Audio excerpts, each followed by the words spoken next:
Good afternoon, ladies and gentlemen, and all between the binary. This is Get Informed with Wajeeh. This is Wajeeh Lion. Today, I have a special guest for you, all the way from Florida, coming to us to educate us on a lot of the U.S. Middle Eastern relations, a lot of the history that goes into the nuances that we keep missing. A lot of times when we talk about the Middle East, we talk about it with a Orientalist perspective. The decision makers that are making the decisions don't understand the history, don't understand what actually goes into the equations that ends up in conflict, whether you're in Iran or whether you're in Iraq or whether you're in Afghanistan. All of those regions were made by some decisions that necessarily weren't all taken, all by people that understood what was going on. I talked to you today and the few days before about how the U.S. decision to ask Saudi Arabia's help to ask the Mujahideen to go and fight the Russians in Afghanistan ended up being one of the main reasons why we have Al Qaeda today and how Osama bin Laden went there and created it. And I told you how it was because of the short vision of wanting a results without understanding the consequences in the long term. We are now not only left with Al Qaeda, we have ISIS and other terrorist organizations like Hamas, Hezbollah, and on and on and on and on. The list goes. There is Boko Haram in Africa. The list goes on. So I am privileged today to introduce to you Professor Raheb, all the way from Florida. She specializes in U.S. Middle Eastern relations and Asia as well. She is an expert in anti-terrorism, and she's been a consultant for more than 20 years covering the Middle East and Asia. It's a privilege to have you. Thank you so much for coming. Thank you so much. First of all, it's Mitra. I'm very simple gal. You can just call me Mitra. You can ask me Mitra. whatever you like, but I have to ask you if I may. First of all, thank you for allowing me to be here. Second of all, I have to ask you a question. So I always ask my clients the same thing. So whatever Okay. you ask me, do you want to hear the truth or do you want me to tell you what you want to hear? Now, before you answer, I used to be married. So I have no problem lying. So whatever you want, just tell me. No, I could lie. I I used to told be you, married. I You told want to you, hear the truth? Because I have no problem lying and telling you what you want to hear. I'm sure on this Mother's Day, most women know what I'm talking about, or most men as well. It could be both. You know, so no, well, I literally, I told you before, I told you before we went, here, I told you before we went live that my audience is very much interested in the truth, nothing but the truth. And they're interested in the unvarnished facts. They want the whole story. They don't want a piece of the story. okay. They're mostly tired of the existent news cycle that happens in the United States that does not give you any perspective, that does not give you any history, that does not help the people understand what's going on. So that is our audience, and so you can speak freely. And in the warcast that we have with Malcolm Nance, Hmm. Jacob Carsbo, and we're in. We curse, we laugh, we joke about everything that happens. Nothing is off the table. Fair enough. So Fair that enough. is you're all good to go. Right. Just Um, ask what you want to have. perfect. I have shared your three recent articles, part one, part two, part three, with my group chat, especially in the last few weeks, and especially yesterday. I told them that they have a homework before they show up. They all need to read it, and so they could be better prepared when they are coming today. They kind of have a background of what we are talking about already.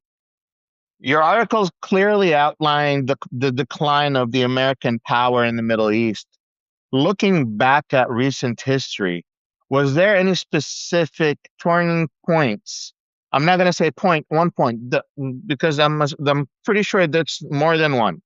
Um, where the United States has officially started to lose its grip in the Middle East. Right. It's interesting. Yes and no. Um, I'm going to tell you something because you can go back and argue, well, with the 1960s and so actually what really pushed the United States to lose its influence was September 11th, but not the invasion of Afghanistan, but the invasion of Iraq. That's what pushed the United States. And I want the audience to understand is that, sometimes the impact of something is you're not going to see for 100 years, but in today's world, you're going to see it right away. What really ended the decline, ended the power of the Islamic world in many ways was the finding of the New World, right? Because that gave eventually within 100 years, the Europeans had money, had land, had slave labor, and eventually that brought up the Islamic empires to their knees within a few centuries. It's the same now, but in a different manner. What pushed the United States initially was going to Iraq. And I remember I was in a conference and I'm like, what are you doing going to Iraq? You should not have touched Iraq. And they couldn't understand. Their intention has always been to destroy Iran. So they figured if we go to Iraq, we're going to destroy Iran. But what they didn't realize was that by removing the Taliban, by removing Saddam, you were removing the two entities that curtailed Iran. Yeah, go ahead. About that, most people don't understand Yeah. that the U.S. invasion of Iraq has nothing to do with Osama bin Laden. I'm surprised. I like to say I'm surprised, but I am not because people still connect that. But whom? Those who are still relying on the traditional Western media. Those who still come, the over age of 60. If you go under 35, under 50, that's no longer the case. That started it. Remember, we went to Iraq partially because of the push by the Israelis. That started it all. We changed our economy. We changed our structure. We sold our own what defined United States. We broke the law. That led to the invasion to the coups in Libya, to the coup in Syria. And so all of those things created a political crisis within the Islamic world and within the Asiatic world that told the world, which is actually 70% non-Western, that the U.S. is full of crap. Why are we doing this? Meanwhile, we did all of this by borrowing money from China. So as the Chinese was expanding into the Silk Road, bringing back what they did 1,500 years ago, we were pussyfooting in the region mostly because of the Israelis. Now, most people did not know that. Some of us who were in the business, we've been saying it for 15 years, get the hell out of this region. But we went in because of that. But for the first time, I think, and the caveat for that was the invasion of Gaza by Israelis. The American people, certainly under 50, realized that all of this has to do with our relationship with Israel. And that is what's bringing us down. Because by going to war for 25 years, it's not our politics that was damaged. It's not that we destroyed our military. It was our economy. Our economy went down, excuse my language, yes, the stock market, but our ability to create was destroyed. Our ability to spend someplace else was destroyed. So we just gave everything to China. China, China, China, China. And we woke up one morning, we said, crap. They own everything. They own the laws. We can't do anything now. That was, if history is going to record that, I would say that would be probably the reason that would all started. And it's amazing. We still haven't learned. So since we got into the Iraq, I would love to take a minute and give our audience some of the history because the U.S. relations with Iraq is complex. We supported Saddam Hussein for a minute, um, and then we turned against Saddam Hussein. Right. And before Saddam Hussein, there was King Faisal, right? Uh, could we like Go go back a like little. step by little go back a little bit so people could catch up on what happened and why it's so complicated by now because there's also Shi'is and Sunni. There's That's not an issue. The Shia Sunni thing was something that the US and the Arab Gulf countries pushed. That push was not there. It was like that. I uh think for when 1953 we put in the Shah and that started it all. You can go back in Iran to 1953. I mean, how far are you going to go back? That when we put him in, we looked at him for the stability. We kind of ignored, the Arabs, except the Egyptians. I mean, later on, and so in some ways, when we had the Iran, we had the Shah. When the Shah fell, we had someone, Mr. Khomeini came in and says that BS gotta go.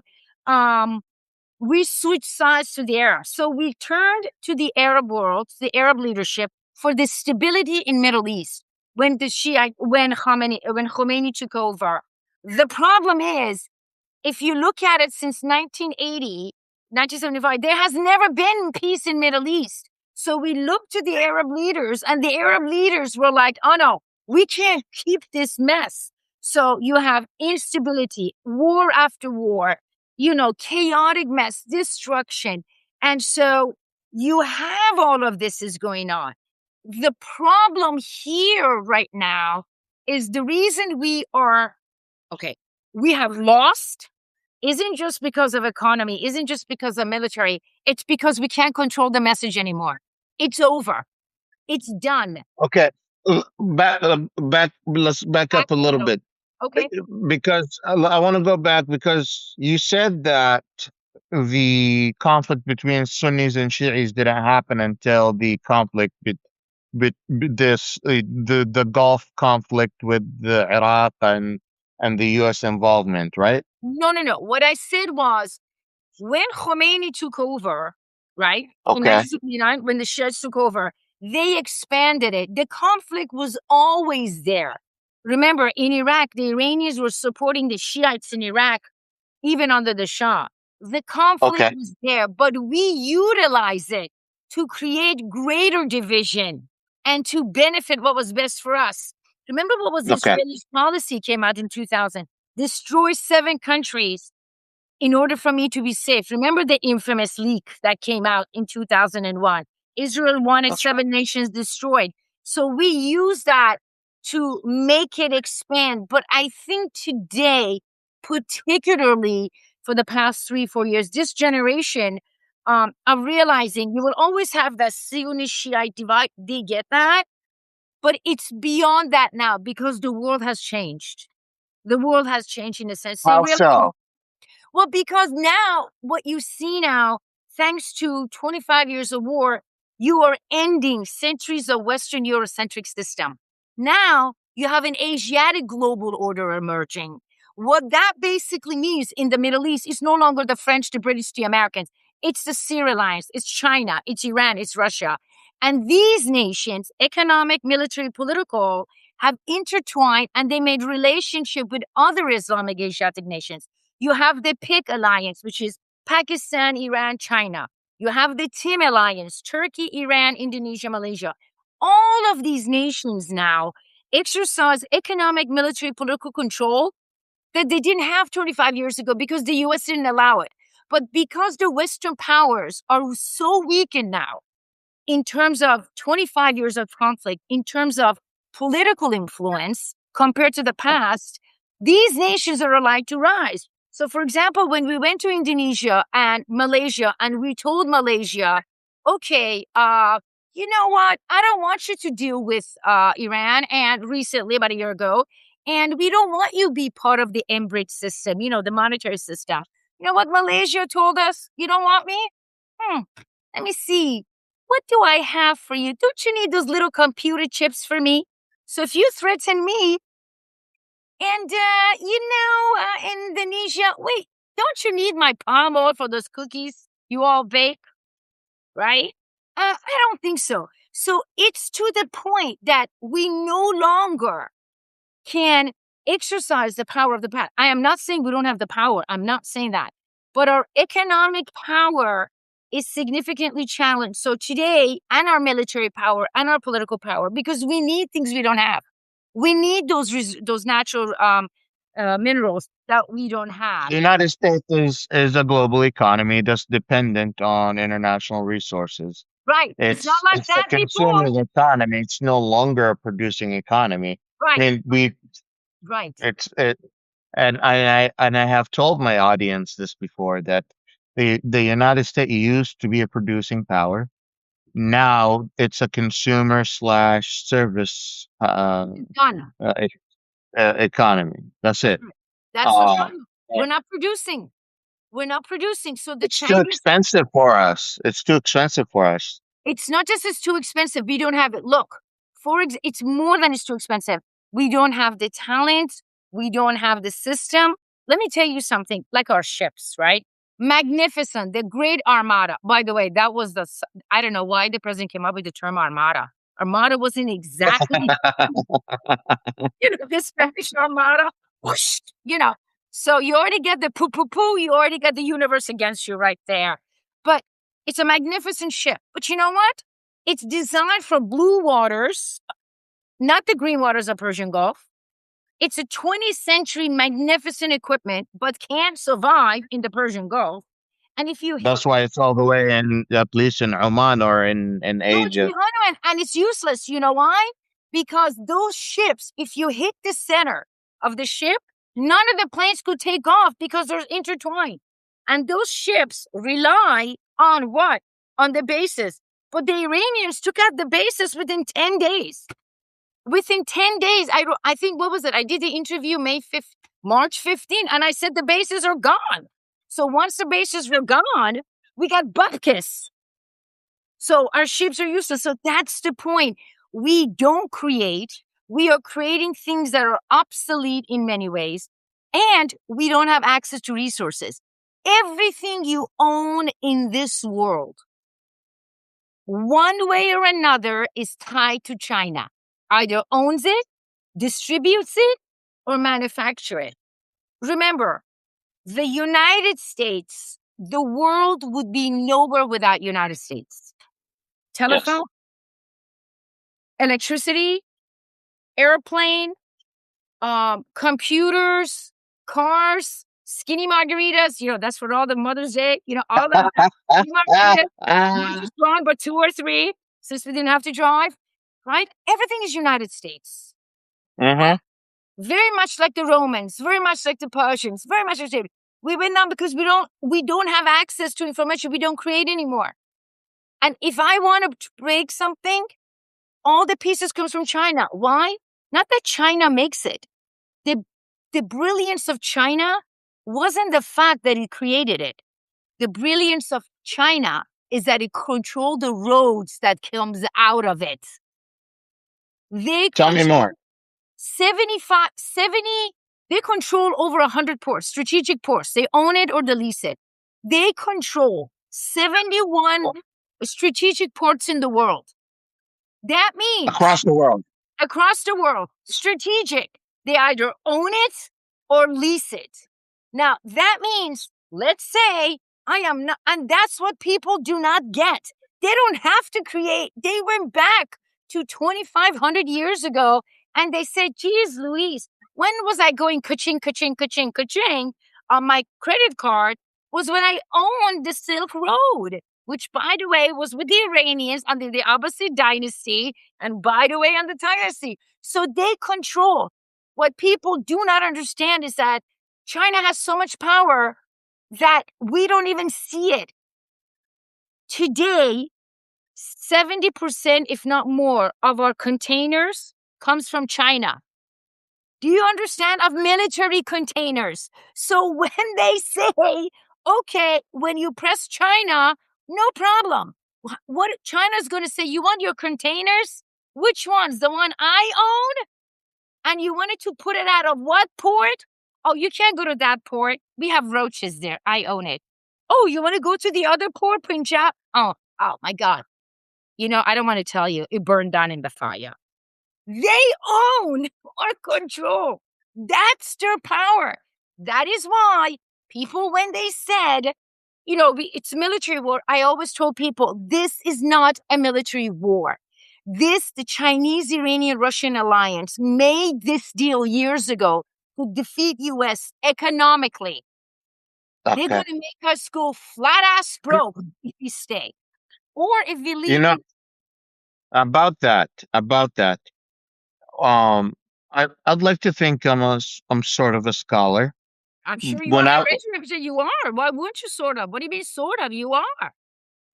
Thank you.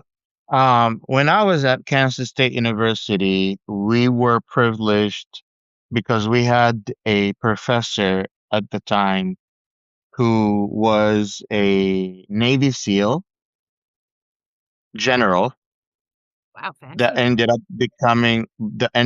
becoming an ambassador or getting some diplomacy. Right. Some hoity-toity title.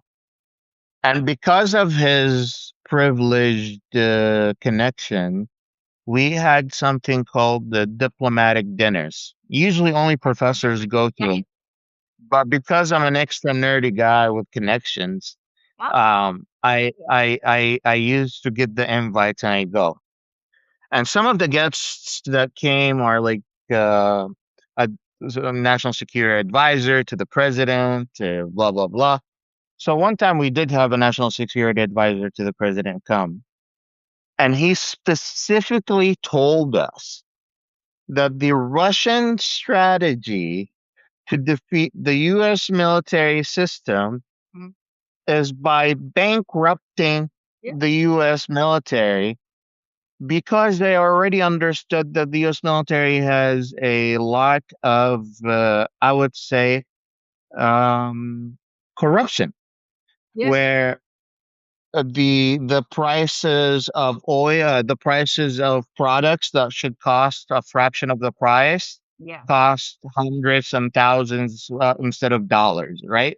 Exactly. And and that is exactly what we're seeing playing out in this war, where a pad or TAD rockets would be costing $2 million at least, versus a $10,000, $20,000 drone that's coming from Iran Right. that we immediately got bankrupted. The Gulf nations immediately looked somewhere else for cheaper product. Well, I mean, the Gulf nations are, depending on which country, they're pretty much, leaders, a couple of them going to go. That was the point. People do not understand Iranian military. We underestimated Iranians because we forgot the golden rule when it comes to warfare. You overestimate your enemy, you underestimate your own capability. We did the opposite.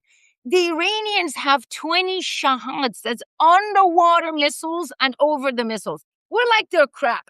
Meanwhile, that baby is so strong. The one I like to call it a mermaid.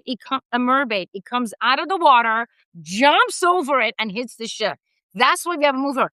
We haven't moved forward in terms of the Navy. Um, they have missiles that are so precise, and those are the fancy ones, they're like 500,000, that they could take us out. If you notice, if you add all the numbers, the Iranians haven't even used 20% of their entire missile system. Forget about the Houthis. They have used bupkis, maybe 10%, because they have a deal with the Saudis, the Western tribe. That's a big statement because the Trump administration says they took out 70% of the Iranian Right. capabilities. Yeah. Well, I think, I think he does have to exaggerate it a bit. So, no, because can I tell you, just add the Yes. number and watch the Lego movies. The Lego movies, where you're at.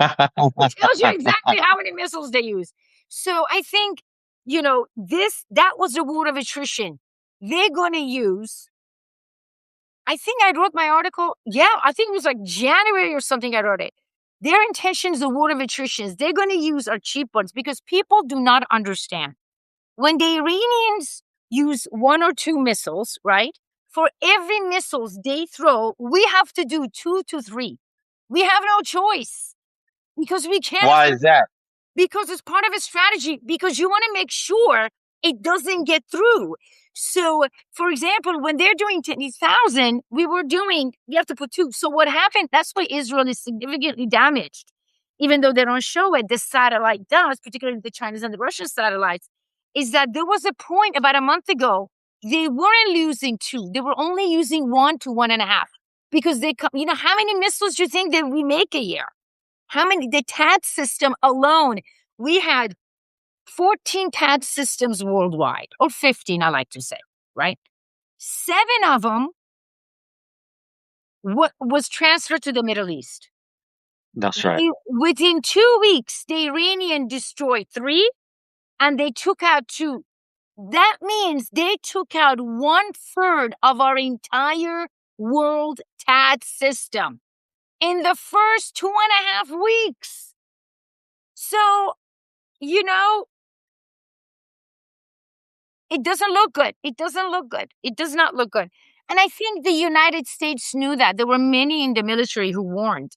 There were many in the military who warned, but they were not listened to. They were warned. You if you don't mind, I'd like to do some administration real quick. Sure. Welcome everyone. When we first introduced uh I don't know how to I keep say Rahab because I know how to pronounce Rahab and I don't know how to Or just say Mitra. Just say Mitra. Mitra. Yeah. Just say Mitra. Uh It was the goddess of Zoroastrian religion. Mitra. Yeah.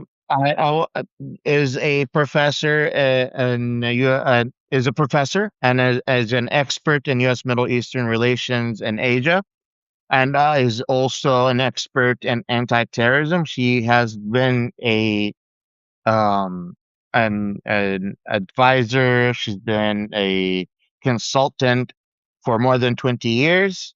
And we have her today, and we're privileged to have her because we are answering some really hard questions about the Middle East that a lot of people want to learn about with, the unvarnished truth and nothing but the truth. So if you're liking this type of content, I need you to do a few things. Go at the top here where it says Wajeeh and click on it. You're gonna see Professor Mitra. Click on her, subscribe to her account, subscribe to my account.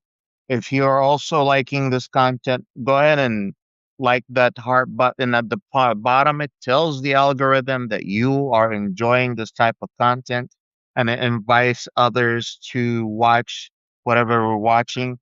Share this with your friends and family because this is important. If you're watching this on YouTube, you are late. This is a recording.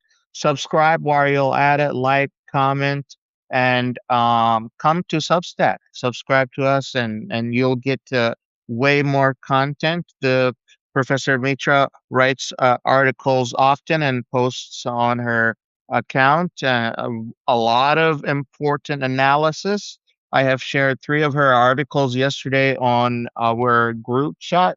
If you don't, if and I ask you guys to read it, if you did have a chance to read it, or if you're just coming in and you have no idea, those articles are available either on my chat or on the professor's account.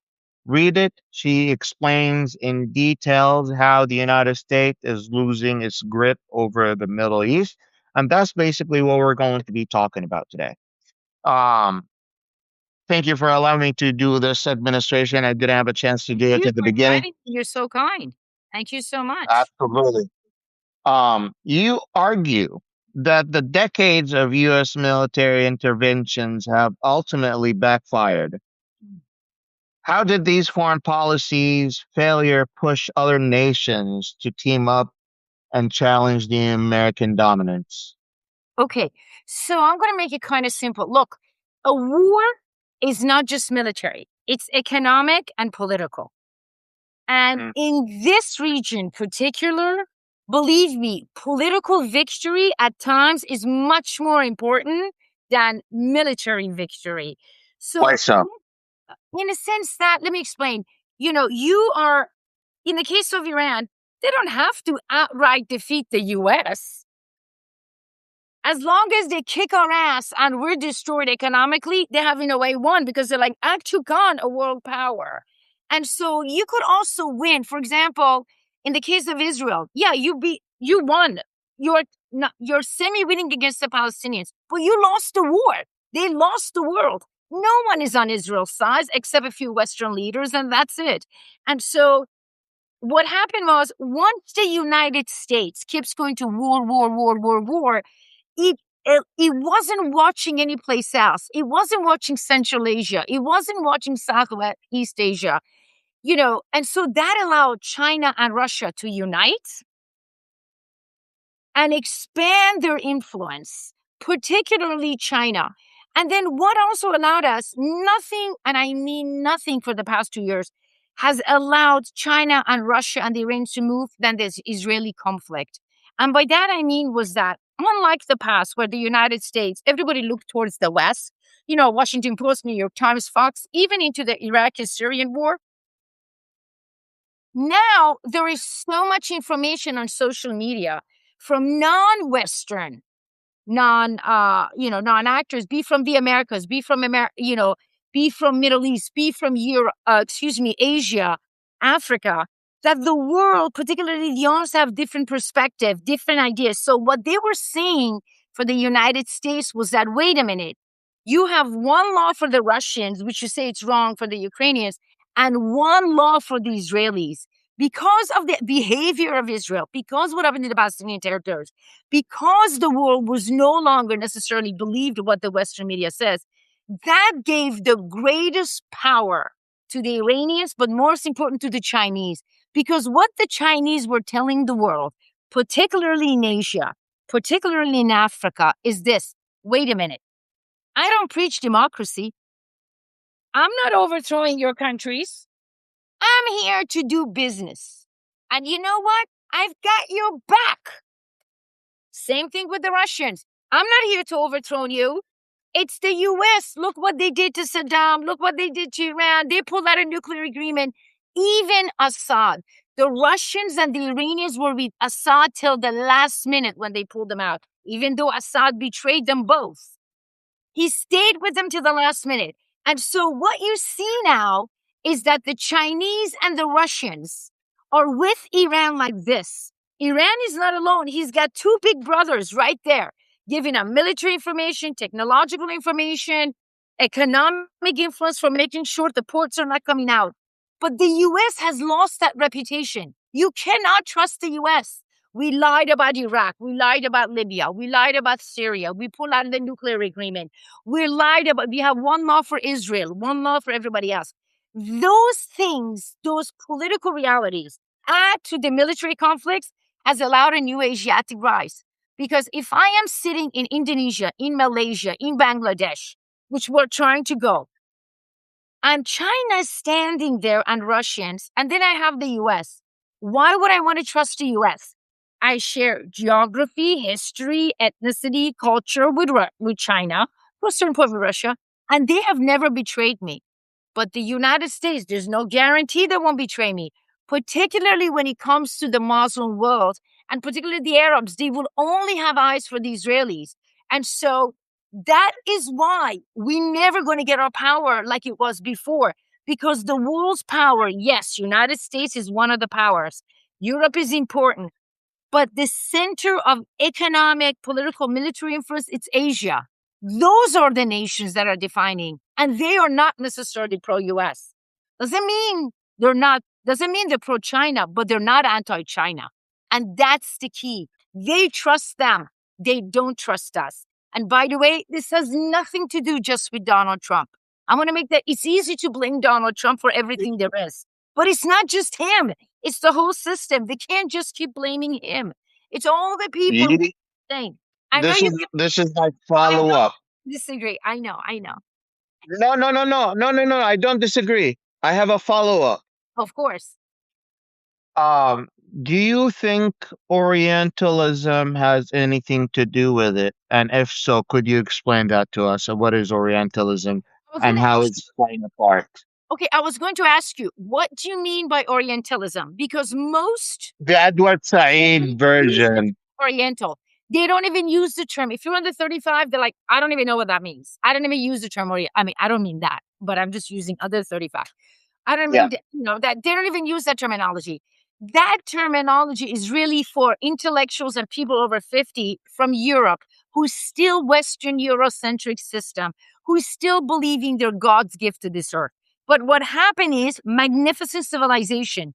Those nations, particularly Britain and France, that were the empires of the pre-World War II, relied on nations that sustained their power, whether it was Asia, whether it was Africa. Those world is gone. Those nations are with China now. So they have this mindset that, this is just China. They're not as powerful as we are. But that has shifted because of this. Ah, The people can see everything right away. People see everything right away. People are looking at it right away. People say, Google, give me this, or Gemini. I'm just making things up, obviously. Gemini, give me that. So it has shifted. What I thought was so fascinating about the behavior of the Israelis when they attacked Gaza was that it was the global South audience, which is almost 70% of the world, was educating the Americans through TikTok, through Yes. Instagram. That was a shift. And I realized that's it. Even through X, even through subsets, you have all these people are saying, you Americans need to look at this. And this generation is. They're like, okay, they're not sitting here reading a New York Times or Washington Post or listening to some 65-year-old guy on Fox or CNN who's been saying the same thing for 30 years. They're not going to Hmm. listen to him. That is the shift. And that is why we no longer control because of this greatest technology, which we have to create. Oh, I this don't, is um in order for us to understand why it was really hard and why it's still hard for the Iranian, and this is another follow-up the question that I wrote in my pad. You've mentioned a lot of good points that have been following like writing a lot of points. Um, we talked about how the U.S. system used its all might power almost against the Iranian government, and the only thing they were short of is a nuclear weapon, and hopefully no nuclear weapon would ever be used. That would be drastic for not only Iran, that would be drastic for all of the countries. humanity. Yes. Yes. Um, the Iranian government hasn't fallen, and that is due to several things. I tried to explain to my audience few times the structure Mhm. of the Iranian government Yeah. and how it's considered to be the most complicated government on the planet, right? Smart. And that that kind of played a part. I'm happy to pull a diagram of the structure of the government. Would you like to go over that Right. on whether that played a part in the mosaic military strategy and So let me tell you why the government didn't fall for several reasons. Number one, nationalism. Iran is the most nationalistic country in the world. I, hmm, I don't think even the Chinese could compare. I mean, yes, they could. When you attack their nation, and that was happened with the coup that was done in December 28th, and we said, oh my God, it was an uprising. It was an uprising. It was a Western backed coup, and we all knew. I mean, hell, 3 days later, I wrote an article. Okay, the coup is over. The Iranian government already won. They were extremely nationalistic. Number two, they utilized our own weakness while utilizing their own strength. And what that means is that United States reputation it's obviously because of the war and its connection to Israel. It was to such a tour that the Iranians made it very clear to the audience, to the public, The intention of Israel is to turn Iran into Syria. It didn't help, and that was the second one, when the Israelis for months on social media were going and saying, oh yeah, we're going to overthrow, right? I wrote an article that was end of January. It was mid-January, the first week of January. I published it, and it said why the government of Iran won the failed coup attempt. So that was number two, that the Israelis themselves, that the Iranians were like telling the public, hey, the Israelis are doing that. And I'm going to tell you something else. 2 weeks before the so-called uprising, when you would go to social media, the Iranian government was saying there's going to be a coup attempt here. They were themselves, so they were prepared. Number three, the fear of becoming Syria. That was the key. So when the uprising started, what you begin to Are you see, talking about this? Are you talking about the protests in the the protest, streets? right? The protest in the street, when it first started end of December, the protesters were extremely violent. The West didn't show, but the social media of the global South, it showed. They went in and they cut off the people's heads. They were holding it like this. And all of a sudden, the Iranian people got scared. They said, oh my God, we're becoming Syria. So it started with the bazaar. And then all of a sudden, it Hold blew. on, hold on. You are telling me that the protesters on the ground in Iran Yeah. went out and cut people's heads off? Yeah, why don't you just look at the video, bro? Why don't you do that? I tell you what, I wrote the article the first week, it should be on Substacks, the first week of January. I show the results, yeah. And what happened was they were not all Iranians. Remember, what the protesters did was some of them were Baluch, some of them were the Kurdish, and they came in from their clothing and they videotaped it. They came in. So that feared within 10 days, the Iranian government got people, millions to show up on the street because they realized the intention was to turn Iran into Syria. But the fourth thing the Iranian government did, and it was smart, was as all of this was going on, it was during hyperinflation. They were trying to utilize the change of their currency to digital. So they used that moment to alter their payment system as all of this is going on, which completely insane. And then they did something else.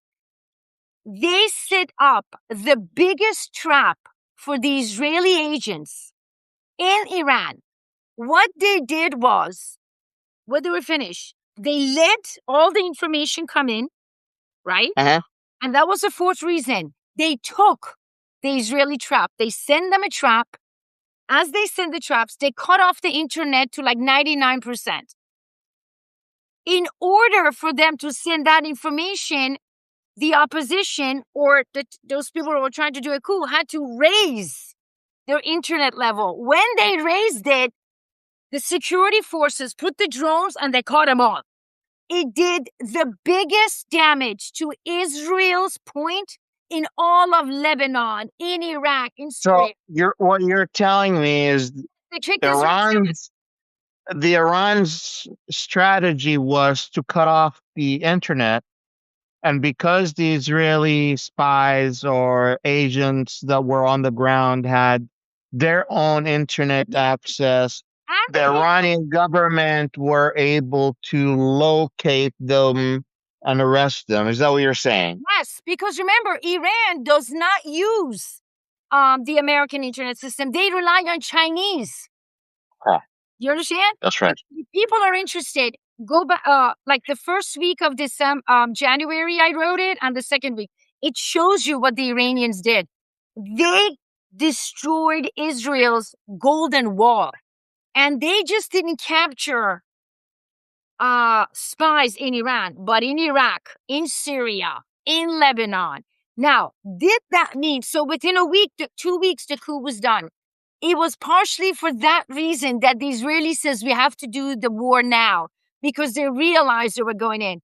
But I want to make something very, again, clear. When you would talk to the analysts in Iran, when you talk to the military, when you read the paper, they knew they were going to be attacked. The Iranians knew, even Mr. Khamenei knew. They were prepared for this for years. Why? Because the Iranian system is a centralized and a decentralized system. It does not matter if you kill Khamenei.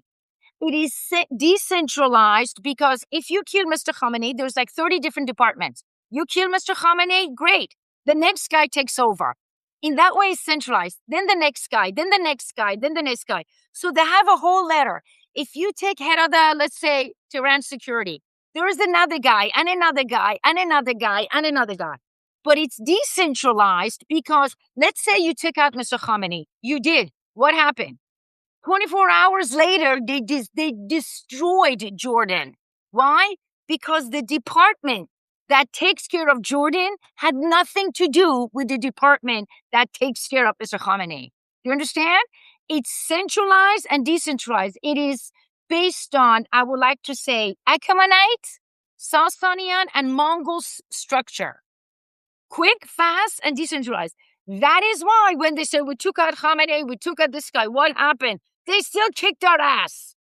It doesn't matter. You could have Mickey Mouse in Iran director as the leader of the Iranian community. It doesn't matter. It makes no difference. The system is set out that once he goes, 5 other people are behind it. 1 other people goes behind it. Same with the nuclear technology. They realized that years and years and years ago to decentralize the system. We are not like that. So when the Iranians hit the Israelis held hard when they took out some of their security forces because they were not structured like that. So for the Iranians, this war is already done. They have already won this war politically. The world is on Iran's side, with the exception of few Western nations. Even within the country of the United States, polls have shown that 70% blame the U.S. for starting the war. I should say Israel for starting the war. They are winning economically because they're kicking our economy's ass, and they're doing well militarily. So for them, okay, it's done. Meanwhile, there's the Russian finishing off. There's China circling Taiwan. Is anybody even watching those? Right? And so that's their alliance. And that's what I said when I say United States, it will never be the power prior to the invasion of Iran. Doesn't mean we're going to fall tomorrow. Absolutely not. Doesn't mean we're going to fall 5 years from now. Absolutely not. What it means now is the new Asiatic global order. And in this region, it's no longer the U.S. or the Israel. The Israelis are out. It's the three. That takes me to the next question. But before I go there, do you want me to pull up the structure of the Iranian government? Let me see. Yeah. Let me see. Sorry, I have my glasses. So let me see. No worries. Let me. I need a second. Okay. I need a second, and I got a system here. I think that is like one of the easiest ones to understand. Is it clear for you, or should I come closer? Right. So the supreme leader chooses somebody. Right. Exactly. So here's what you're saying. You have the Guardian Council chooses the president. You have the parliament. The parliament chooses assembly of experts. The Guardian Council chooses the assembly of experts, and then it chooses the supreme leader. The president is chosen by the public, really. But you have to understand about that. This is also political because when they tell you there's a division within Iran, there is no division. You have those that are, let's kick America's ass, we're with Russia and China, and that's about 80%. And then there is that 20% says, not even 20% now, let's sit down with the Iranians and with the Americans. So it's like 4-1. But you are correct. Now, let me see. Cultural Revolution, that thing is out. Expediency Council, exactly. But at the end of the power, this is on paper. The power right now, and people do not understand, the power of Iran is shifted to IRGC, and after IRGC, the military. It's these two. Yes, you have the spiritual leader. I understand that. But about 10, 12 years ago, in reality, that began to be shifted where more power, military decision-making power, in reality versus what you see on paper, was transferred to the IRGC and military. Why? Because about 2 decades ago, they realized nationalism overrides religion, particularly in Iran.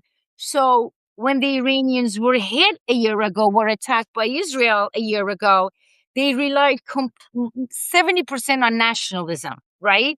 So it's a more nationalistic Islamic Iran versus a more Islamic nationalistic Iran in the past. Does that make sense? Yes, that makes sense. Yeah, I just want to, it's complicated, but I just want to make sure it makes sense. Awesome. Let me Makes put the sense. camera back on. Okay. I need a second again. I have one hand. I just recently did a surgery on my shoulder, so All right. one. Don't worry about it. I mean, I'm not, so what is it? So remember, you have the Revolutionary Guard and then you have the military. So you have like two different organizations, right?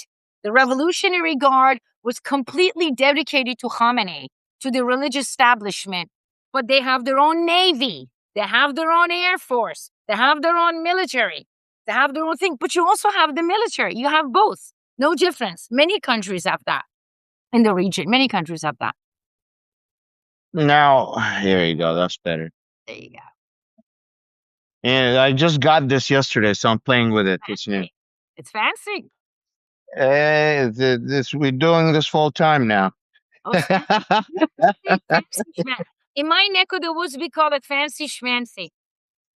Yeah, it is. Well, I'm bougie. I grew up in I grew up in the 1% of the world or 10% of the world, and then I started from zero.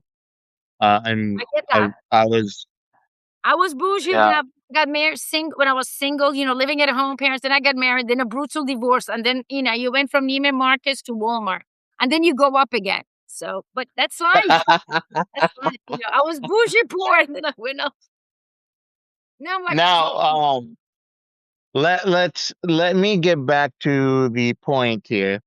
Um, we were just saying before I asked you to explain the Iranian governmental structure, uh, you were talking about how much of America's influence is shrinking, and how its own political chaos have led to powers like China, Russia, and right now Ukraine, in my own opinion, um, get some. My like when I see who's benefiting, I see the Saudis going to Ukraine for the drones. So I'm seeing that Ukraine is benefiting economically. Otherwise, I see Russia and China being the peacemakers instead of the United States. mm, The U.S. aid was one of the best U.S. soft powers are no longer right. around. So all of these are crazy important things that we have done, small decisions at a time that have contributed to the fall, right? Yes. First of all, if I could just go back, remember, where does Ukraine gets its own? A lot of it comes from Israel and United States. So when they say they're building, a lot of the parts comes from United States and Israel in the terms of Ukraine. But I get what you're saying. Our soft power, um, it's no long, it cannot be trusted anymore. I understand what the presidents did. I'm not saying necessarily agree. So president says we don't need these things. And you know why? In some ways, the president was correct in USAID, but it was a huge loss for us. Why? If you are under 35, under 50, you don't trust anything with the USAID because now it came in the leaks, whether it was the Epstein file, whether it was the WikiLeaks, Yeah. USAID, all of those things were showing they were used to overthrow governments at times. Not all of it. They were helping the poor, they were taking care of the city. But as time went by, they became political. And so you can argue the president says, well, no one believes us. Okay, that's true. But still, it was a soft power that the world needs today. I think it needs a complete revamping. The problem is the world is so jaded towards the US now that if we go in and say, I want to give this, they're like, yeah, okay, so what are you, CIA spy now? Like immediately, unfortunately. I have a lot of friends who work for USAID. Their parents work for USAID. They work for the USAID. Their kids were going to go there in college, and it just ended. But also, I think the United States, as I said before, needs to come up with something different. The problem for us, I think, it's our image. We need to pull back. This is not isolationism. This is the fact that we have to pull back and strengthen their home and get our image back. No one believes us today. And by the way, again, you just cannot blame President Trump for that. And I think people need to realize we are so badly damaged, even under Biden, I assure you, that, and even under Obama, because people tend to forget, yeah, okay, Libya, Syria was all under Obama, no offense. So we need to get our image back. We need to come to the image that says, look, we made a big boo-boo. We're not very nice. Please take us, let's make a deal. But that is not You know, what we're having. I don't like comparing Obama to Trump, but the thing they both have one thing in common, Mm, which is when they both put red lines on the sand, mhm. they never stuck to it. Like when it came to That is a not the case. No, I disagree with that, with all due respect. The difference between tell Obama me that and why? Trump, because Obama, we have a saying in Iran, he could cut your head with a cotton. That means nothing would bleed. That was Obama. Good looking, charming, know what to say, did a brilliant Okay. job. Mr. Trump is more, he's more loud. He not gonna take your BS. You're just a different personality. Um, in the case of Syria, let me make something very clear. We did the coup in Syria. So Hmm. we did the coup. As a matter of fact, it showed up years later in the WikiLeaks and other leaks that it was the people we supported did the so-called, chemical weapons. It was us. So he did not, in per se, say, draw the red line. We made that mess. We went in because of Israelis. We created that mess. So that came out within few years. I mean, look who is the current leader of Syria. The- What I meant to say is that when Obama said yeah, to Bashar al-Assad, yeah, if you use chemical weapon on your people, yes. I will invade and take you out. But the reality of the situation, what they ended up doing is they supported factions on the ground rather than putting U.S. troops on the ground to take Bashar al-Assad out. Right. But they did something worse. Remember, we were the ones who now we know, years ago we find out it wasn't Assad that did the chemical weapons, it was our own boys that did it. Wait, what? Right. So if you see the leaks that came out, I wish to God people would do this a little bit more. What the United Nations report came out regarding chemical weapons, they also said that when they did the chemical weapons, it was also the groups, the terrorist groups, that different groups supported. Oh yeah, yeah. Some terrorist groups. Yes, I remember that report. When we were in Syria, look at Let me tell the audience about the report we're talking about real quick.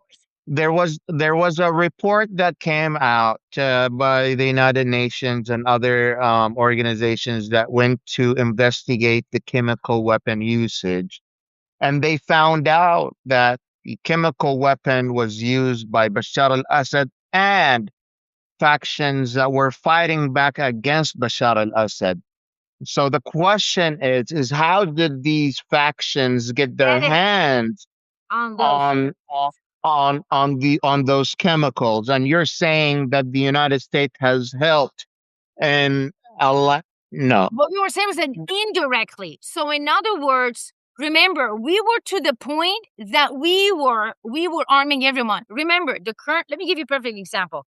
It leaked out in 2017 that the Israelis were supporting Islamist terrorist various groups. The current leader of Syria, it was leaked out years ago. Ahmed al Right. or He Ahmed was al-Julani. in for 10 years while he was Mhm. beheading people and eating human liver. Right? And burning them alive too. Oh, buried alive. You were better off if you buried alive than if you've been skinned alive. He did it with people that skinned alive. He burned people. He raped nuns and put the priests on a cross. All of these people, that was our problem. Because if you recall, When those pictures came out, it was the American people who said, we're not going to war because there were so many terrorist groups in Syria. There was Al-Nusra, So there was Khorasan, there was Lashkar-e-Taiba, there was MIA Islam, there was the Hezbollah, the Sunni Hezbollah, not the Shia Hezbollah alone. There was, Mitra, I mean, it was like, yeah, people are asking. They're really trying to find out okay. how did the factions that were fighting Bashar al-Assad were, whether they were terrorists or whether they were Kurds or whether they were democratic fighters, Yeah. how did some of them get their hands on those chemical weapons? Because some of them are going, I cannot believe that the Yeah, United that States you had could. Okay, anything let me to ask. do. Well, wait a minute. So first of all, you have to say indirectly, not necessarily directly. What that means is that we were dealing with people who were providing that. You have to understand, how did the terrorists go into Syria? Remember, when ISIS took over, I don't know if people realize, ISIS was behind al-Nusra and Khorasan. Khorasan and al-Nusra were the top dogs in Iraq. ISIS became the top dog because the other two were, in terms of barbarity and cruelty, they split and they became weaker. That's how ISIS moved in. And look at the geography. What country is in the border with Syria? I give it. Iran, No, no, no, no, Israel. no, no, no. It's just no. You can have a club sandwich with it. Gobble, gobble, gobble. Turkey, gobble, Turkey, gobble. Gobble, Turkey. gobble. Gobble, I'm gobble. tired. I'm so tired. I haven't slept much. I'm That's okay. sorry. You should have the martini. Okay, so what happened is a lot of the terrorists did come through there, and they knew that. And they knew that. So it was to the point for the analysts, people such as me, even the military security department, it was so scary that the United States did not have access to all the information. That's one of the reasons. That's one of the reasons that the Americans says we can't support any of you, because it was so mess. When they were sitting down with the Iranians, when they were making the nuclear agreement, we asked the Iranians for help, and the Iranians told us, we help you here. But half of them are on your own payroll and our Israeli payroll. We didn't even know. We could have gone to one city, and the next city you were helping the terrorists you were fighting with on the previous city. You would go to one home. That was working with the guy that was your enemy, but it turned out to be your friend. It was a chaotic mess, Syria. That is the intention of the Israelis. That was the point, to allow this mess. And by the way, the Turks were instrumental on that. And so when you had the Russians and the Iranians and the Chinese, particularly the Russians and the Iranians and Hezbollah moved in, they said to Assad, park your ass. We're going to help you. And they were instrumental. What defeated ISIS in Syria was Iran and its allies. They paid a price for it, a massive price for it. Same with Iraq. Otherwise, both Iraq and Syria would come and fall into ISIS' hands. And so, but that wasn't long ago. They learned how to fight from that. They lost a lot of people. The Iranian population was extremely unhappy. Then they realized, oops, last year the Iranian government did the right thing. So it does not matter. It's gone. The Syria that you know, it has to rebuild. And so what you have today now is a chaotic, mess that we did a coup in Syria, stable system, semi-stable system now. We did a mess in Libya, destroyed. It's 3 different countries. That's just Libya today. Israel is stuck in Lebanon, right? It's shattered in Lebanon. The Hezbollah really are doing massive damage to the Israelis. And so now we are in a situation in which the Asiatic world and the African world are just pulling back and saying, this is your mess. You clean it up. And we are just losing our reputation, and we don't have enough manpower.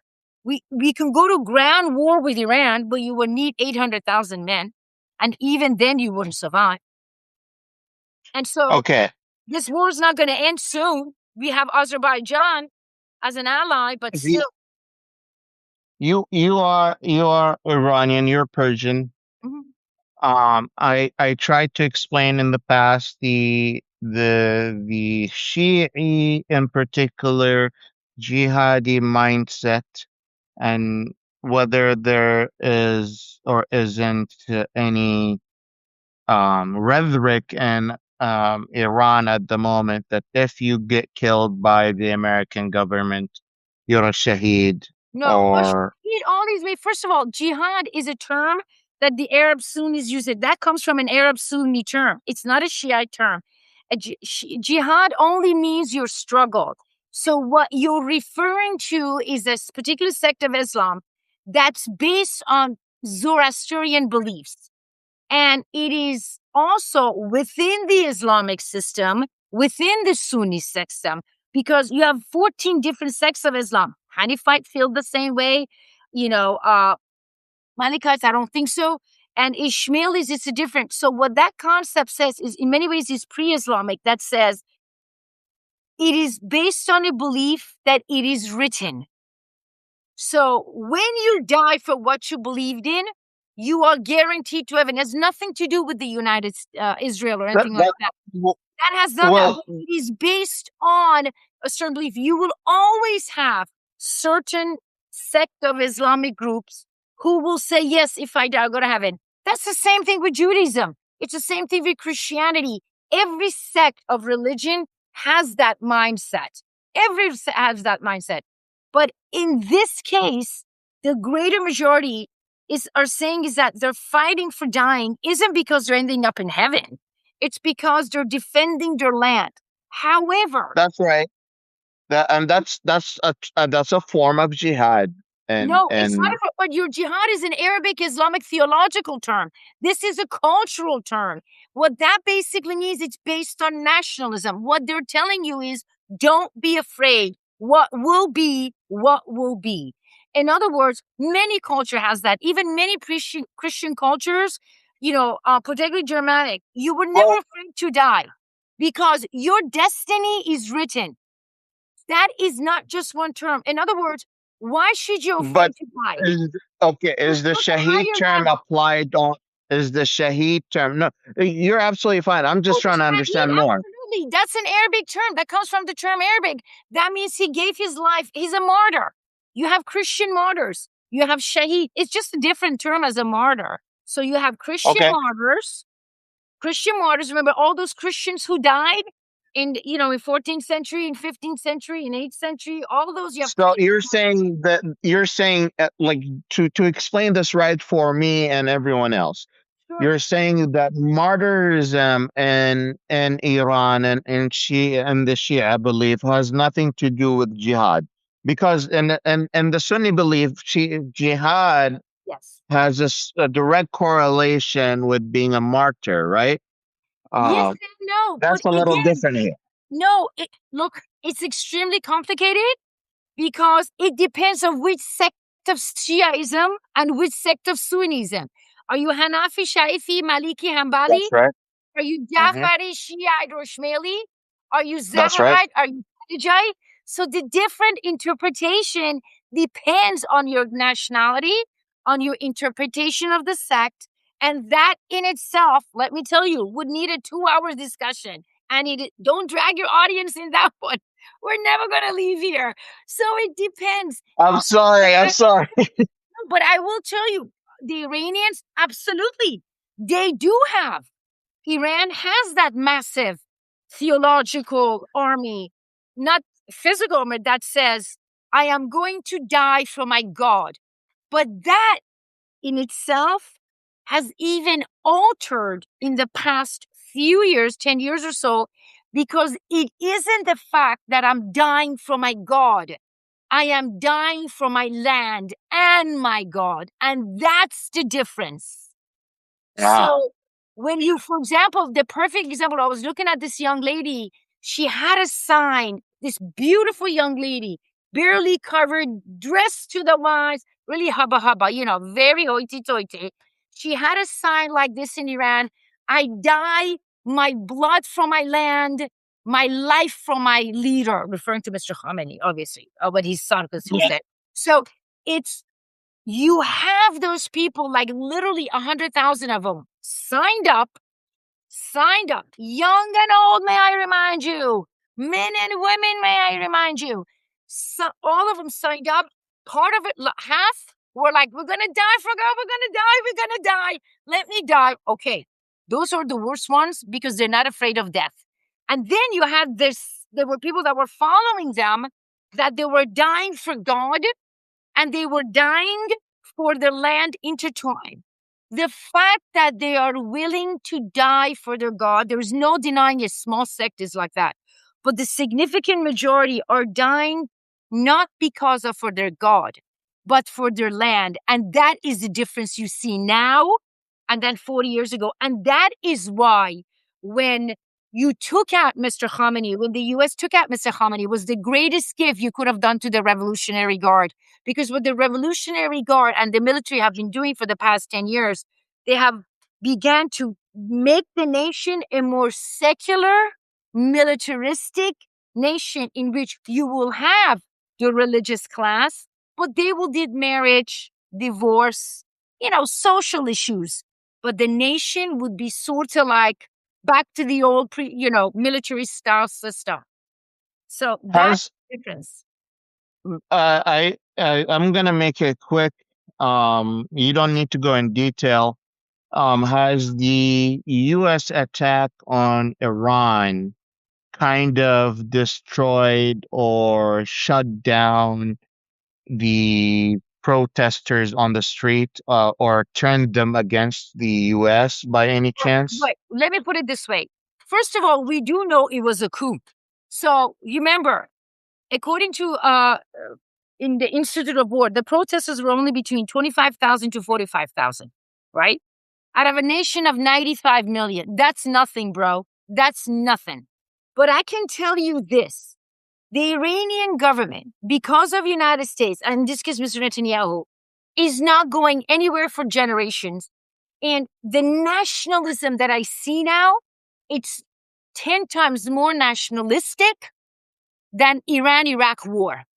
Because the Iranian government was able to prove three things to its population. Number one, that the intention of United States and Israel was to turn Iran into Syria.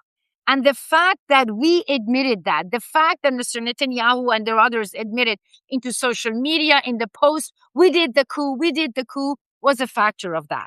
A point that was repeated throughout social media, particularly from the global south. Number two is the reason never to forget, the Iranian government proved to the population that even though they thought they were stealing money, which they were, they created the greatest military in the region.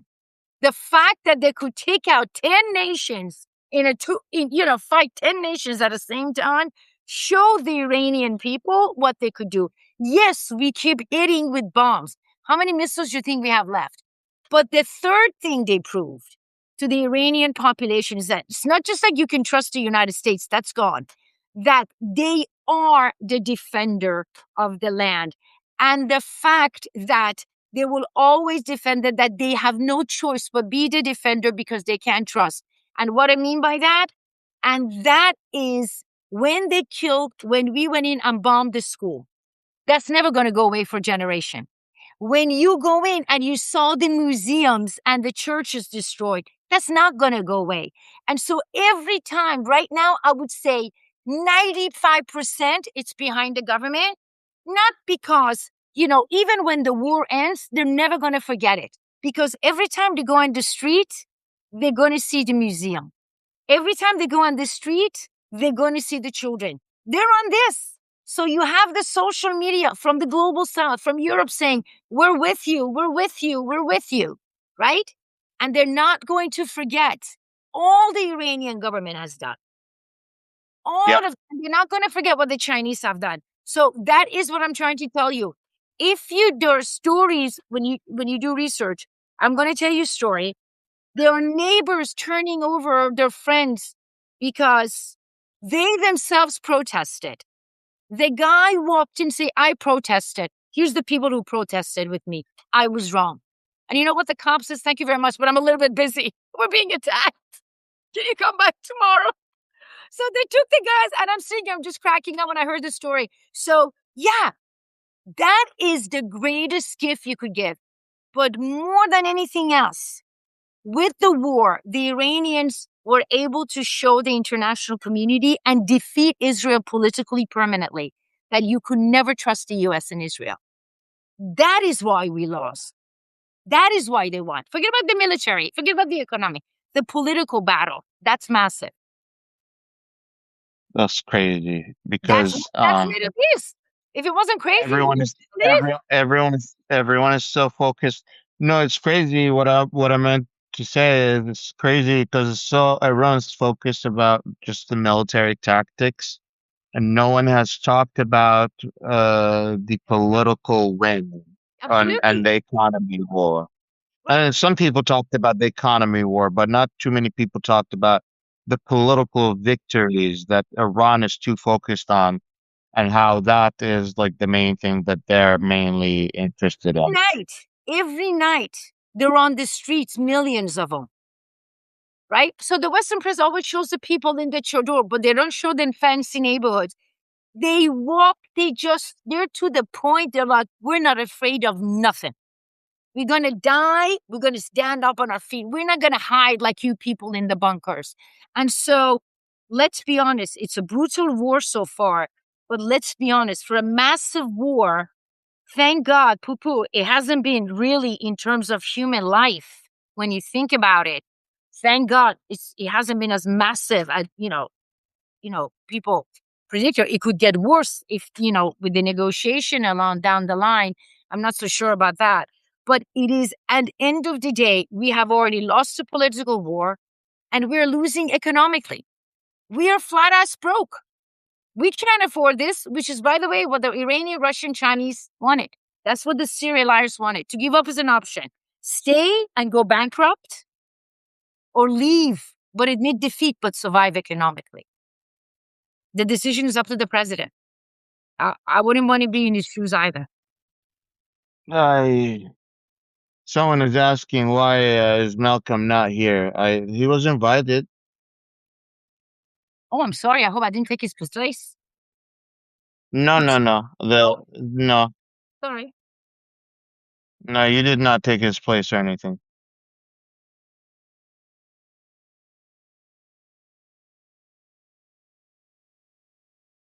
Sorry about that. That's okay. Um, let's get to the second segment. We've already passed an hour. I think so. And I The want audience, to. tell me, your audience wants me out. Your audience, I think, goes, they're like, get her out. Get the crazy chick out of here. Get the chick out No, of no. It's an hour. I hope that I'm not taking all of your time. No, I think your audience is like, get this crazy chick out of here.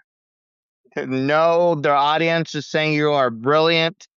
Well, If you look at the comment, they're so happy that you are here. They're all saying that they want to go back and rewatch everything slow motion. have a Not martini. Get a martini. All I'm saying is get a martini while you're doing this. so no, don't worry. The audience is very thankful that you're here, and I'm pretty sure that you'll be getting a lot of subscribers out of Oh, hopefully out of this one. Um, Thank you for being here. Um, as the Middle East continue to stop relying on the U.S. military for protection, mhm. which alliances or world powers are stepping in to fill in that security vacuum, regardless of who they are? Because I suspected Turkey, I suspected Ukraine. If Ukraine, no, I Qatar wouldn't. kicks if Qatar kicks out the United States from its Oh, I base, see what you're saying. I apologize. I understand that. So first of all, I get it. I think it depends. So let's get UAE out of the way. So first of all, UAE is pro-Israel. They made it very clear. They're not going anywhere. absolutely yes. I don't want to say UAE. I want to say Abu Dhabi because Sharjah and Dubai have made it very clear. This is a disastrous policy because remember, uh, just before the war, you have the Epstein crisis that people had a fit, right? It just shut down Dubai, the party scene, because it was a disaster. They put very restricted laws. When the war started, the Iranians, they did hit because they were being hit from there. And so Abu Dhabi came up and said, okay, excuse my language, so's your mother. I'm going to go with Israel and the US, literally. Unfortunately, with that, they also destroyed their future because what Sharjah, what the other place, what Dubai were trying to be, was supposed to be the Singapore of the Middle East. That went out the door because not of the war, because when Abu Dhabi came up and basically said, I'm going to freeze all Iranian assets that had built the nation, then I'm going to cancel the visas. So if you're coming from Indonesia, Malaysia, Africa, you're there to party and you're there for your security, and all of a sudden you could lose everything. What do you want to come here for? So yeah, it's out. So I'm telling people, Dubai, yeah, okay, hello, move on. But again, if you have Saudi Arabia, if you have Jordan, Bahrain is different. Bahrain is a 70% Shiite country, 30% Sunni, and they are facing massive problems. You have things are not working. They went after the Shiite groups, particularly the Iranian Shiite groups. I'm not sure how long that's going to last. But for me, part of the trio is Bahrain, Saudi Arabia, and Jordan. I think in the case of Jordan, you will most likely see the removal of King Abdullah. Most likely will be his brother Prince Hamza. And if it is he, I think he will be probably more towards Asiatic. And I want to make something clear. When I say the replacement, I'm not saying tomorrow morning or a week or a month. This is the Middle East. You plant a seed, but it has to grow. And I think that seed is there, particularly in Jordan. You have the top tribes, the Bani Hassan, the Bani Sakar, the Bani Ahmad, the Hawitad. They have pretty much told the king the jig is up, bro. On top of that, they're not just in the military, they are in the social structure. So Bani Hassan, for example, the 1 million man army in Jordan is not just military, part of the national army or part of the army, but it is also part of the garbage collection and part of the electricity, I believe. So these people are basically slowing down everything in the kingdom. They're making sure the electricity is not all the time. They make sure the garbage is not being parked all the time. So I see a shift right there. In the case of Saudi Arabia, I think Mr. MBS will be Uh-huh.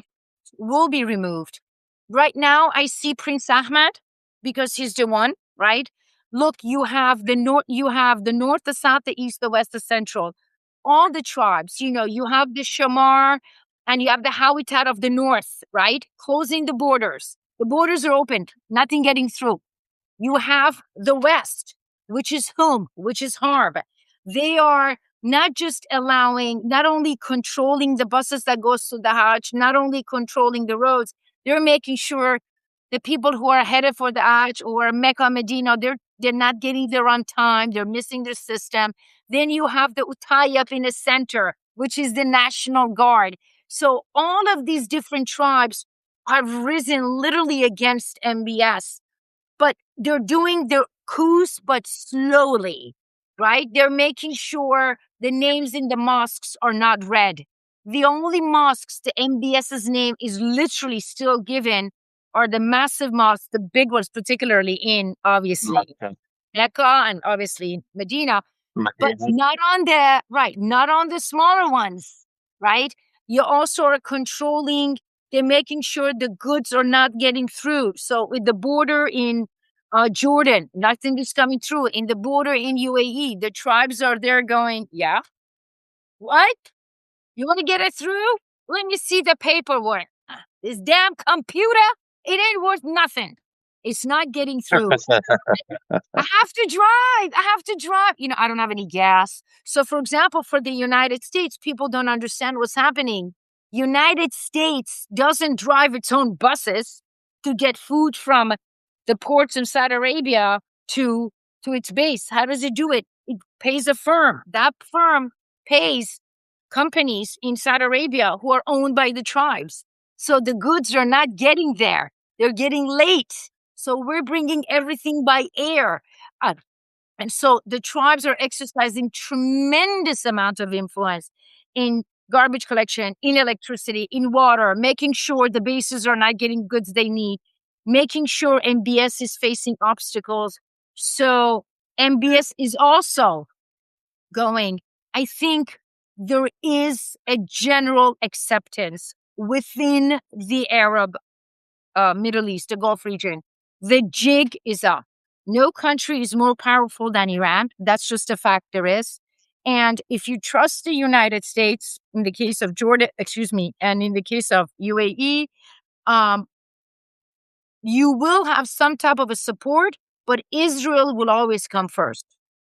And that is, by the way, the tribes really went against their leaders because they were hitting the bases and billions of dollars was spent and they were still getting hit. So I think there's a general agreement that they need to switch sides. There's by choice. It's not even by choice. They're beginning to see the shift. They're beginning to see the shift. Look, you have all these planes landing in Saudi Arabia, in Jordan, in Qatar. Every night, dozens of planes. Well, they're not bringing milk and cookies. They're bringing water, but they're also bringing supplies. And they know that. So when you have the Great Tribal Council, particularly the Shama, the Utayab, the Harb, letting MBS know, and even Ajman, his mother's tribe, right? You're from the region. You know these tribes a million times better than I do. Writing a letter saying, yeah, no, or making sure the trucks don't get there, you have a problem. You have a problem in that region. So that takes me to the next question. The U.S. has historically relied on a strict economic sanctions to control its rivals. How are countries in the region successfully building new networks to bypass Washington and Mhm. completely ignore these sanctions? I did a collaboration recently with a friend of mine here on Substack. Her name is Kate Justice. She did an investigation on Trump, no, not Trump, Epstein's connections with the kingdom, Right. and she found out that he was helping the kingdom before got caught, and he helped set up an electronic currency for Saudi Arabia to specifically bypass The the dollar. U.S. sanctions. But that's just one. That's chump change. What you have right now is something called the Enbridge system, it was actually created by UAE, Hong Kong, Japan, and China. But its heart and lungs are Iran, China, and Russia. It's Enbridge system in which the digital is done, but via Chinese yuan. And so the United States people need to understand it's still the most formidable money, but if 50 years ago, 90% was the dollar, today only 58% of the trades are really done in dollar. And what that means is that if I want to do it, some people say it's 80%. It's not 80% per se. If I want to go do with a euro, I use the dollar as the center system. So what you have now are three things. They do direct trade. So I do rupee like with Iran and India, and you do with well. Well, the reality is they are falling. Doesn't matter.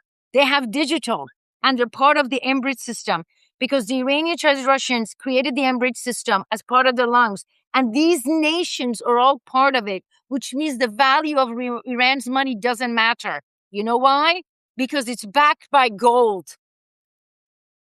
It's backed by physically gold, which is in Iran, which is in Russia, which is in China. So you have money per money. You have direct, like I give you chicken. I mean, I give you palm oil, you give me rice. And then you have digital currency, which is Chinese yuan or yuan for the first time 2 years ago, part of Saudi Arabia and part of I should say part of Qatar was Chinese yuan.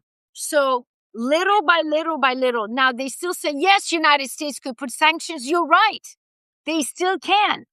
But the ability to do so, thanks to digital yuan, thanks to deal with direct China, dealing with China, thanks to direct currencies, the ability to limit the economy gets weaker and weaker and weaker. How the hell do you think the Iran have survived 46 years of war and still built all this equipment? And so I always it's a little bit complicated, for it will take too long. If you give me permission, I did a 4-part series. I just want to say that because it explains about January of this year, just before the war, that how Iran, China, Russia have created an M bridge. You go from Iran to Iraq to Lebanon to Syria, in which you're using, right, digital currency to get everything out. So, for example, Iran sells its oil prior to the war via the digital currency. So, if you're interested, just read those 4 articles. It will tell you. But it's shifting. The United States' ability to sanctions becomes weaker and weaker. Now, don't get me wrong. Do not get me wrong. Does not mean that Iran does not want the sanctions removed. They do. But you know what? To a point. For me, the sign was when the Iranians came up and said, you can go through Strait of Hormuz, the $2 million. But you know what I wanted? In Chinese yuan. Half of it is Chinese yuan. That tells me a lot. That tells me, okay. So, the seeds have planted.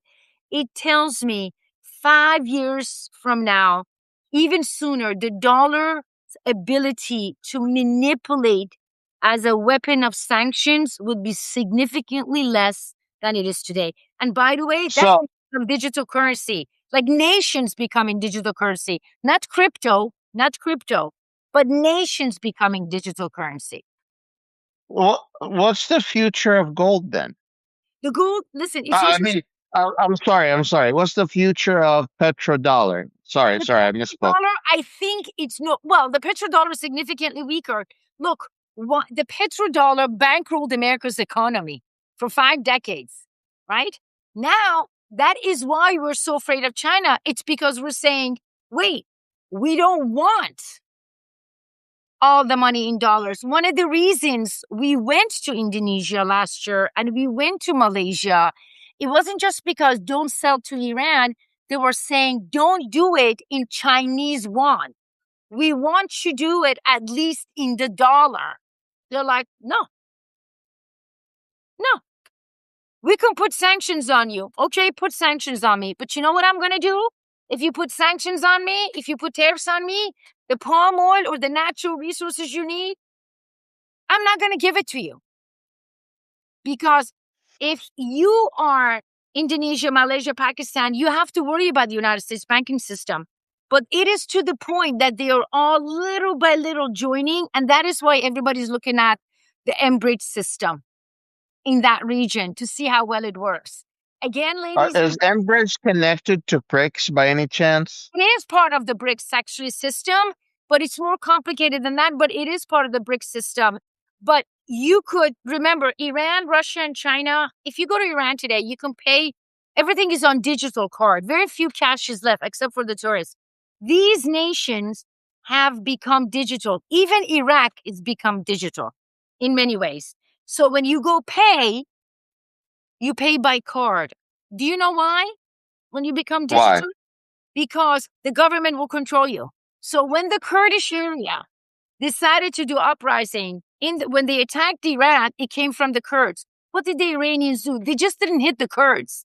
They told the Iraqi government, you want to slide them in. So the Iraqi government said, okay, I'm paying all your money in digital currency. No more paper. If you step out of line, I just cut off the money via computer. That's the power. So you have, for example, you do buy the dollar, but you also do your business with digital that's connected to digital yuan. Same thing in Syria. You have Visa opening up with Syria. I'm sure we're all going to go to visit Syria at the moment to use our Visa's credit card. But you also have, for bigger things, you also have the digital system with Syria. How do you think they got the Kurds under the control? Oh, yeah, yeah, yeah, yeah. I know. If you got nothing else to do, you're having a martini, or if you're drinking a scotch, read the 4-part article. And go to sleep, and then get up in the morning and just hit a shower, because after the second scotch, you're gonna fall, or martini. Now the how has the current war in Gaza accelerated the isolation of America slash Israel and damaged its demographic standing with the traditional regional partners and non and their European allies as well, and the rest of the world view, in my own opinion. Right. So if you understand, in Israel, um, what destroyed Israel was its digital currency, was its image. Nothing destroyed Israel's power. Nothing destroyed Israel's power as the war in Gaza, because you went from a system that was democracy, human rights. All of a sudden, the United States, that was preaching to Russia about barbarity, looked the other way when the Israelis were bombing schools, when the Israelis were bombing hospitals, when videos were coming out, the Israeli soldiers raping children in prison. Those videos are never going to go anywhere. That is why Israel is done. Not just because military got his ass kicked, because its ability to influence politics in his favor, it's gone. But he did one more thing. Those pictures removed, I like to say, the curtain, and illustrated the power of the Zionist, what they refer to as Zionist lobbies in this country. And by that I mean, because the only ones who were supporting the behavior of Israel were pro-Israel or neocons or Zionists, Judaism or Christian, that cemented the mindset, not just within the international community, but within the United States, that it is the power of the Zionists that are doing these things. And that's never going to go away. It didn't help the matter when the Secretary of State came up, said, accidentally or purposely, we went to this war because of the Israelis. And so, Marco Rubio.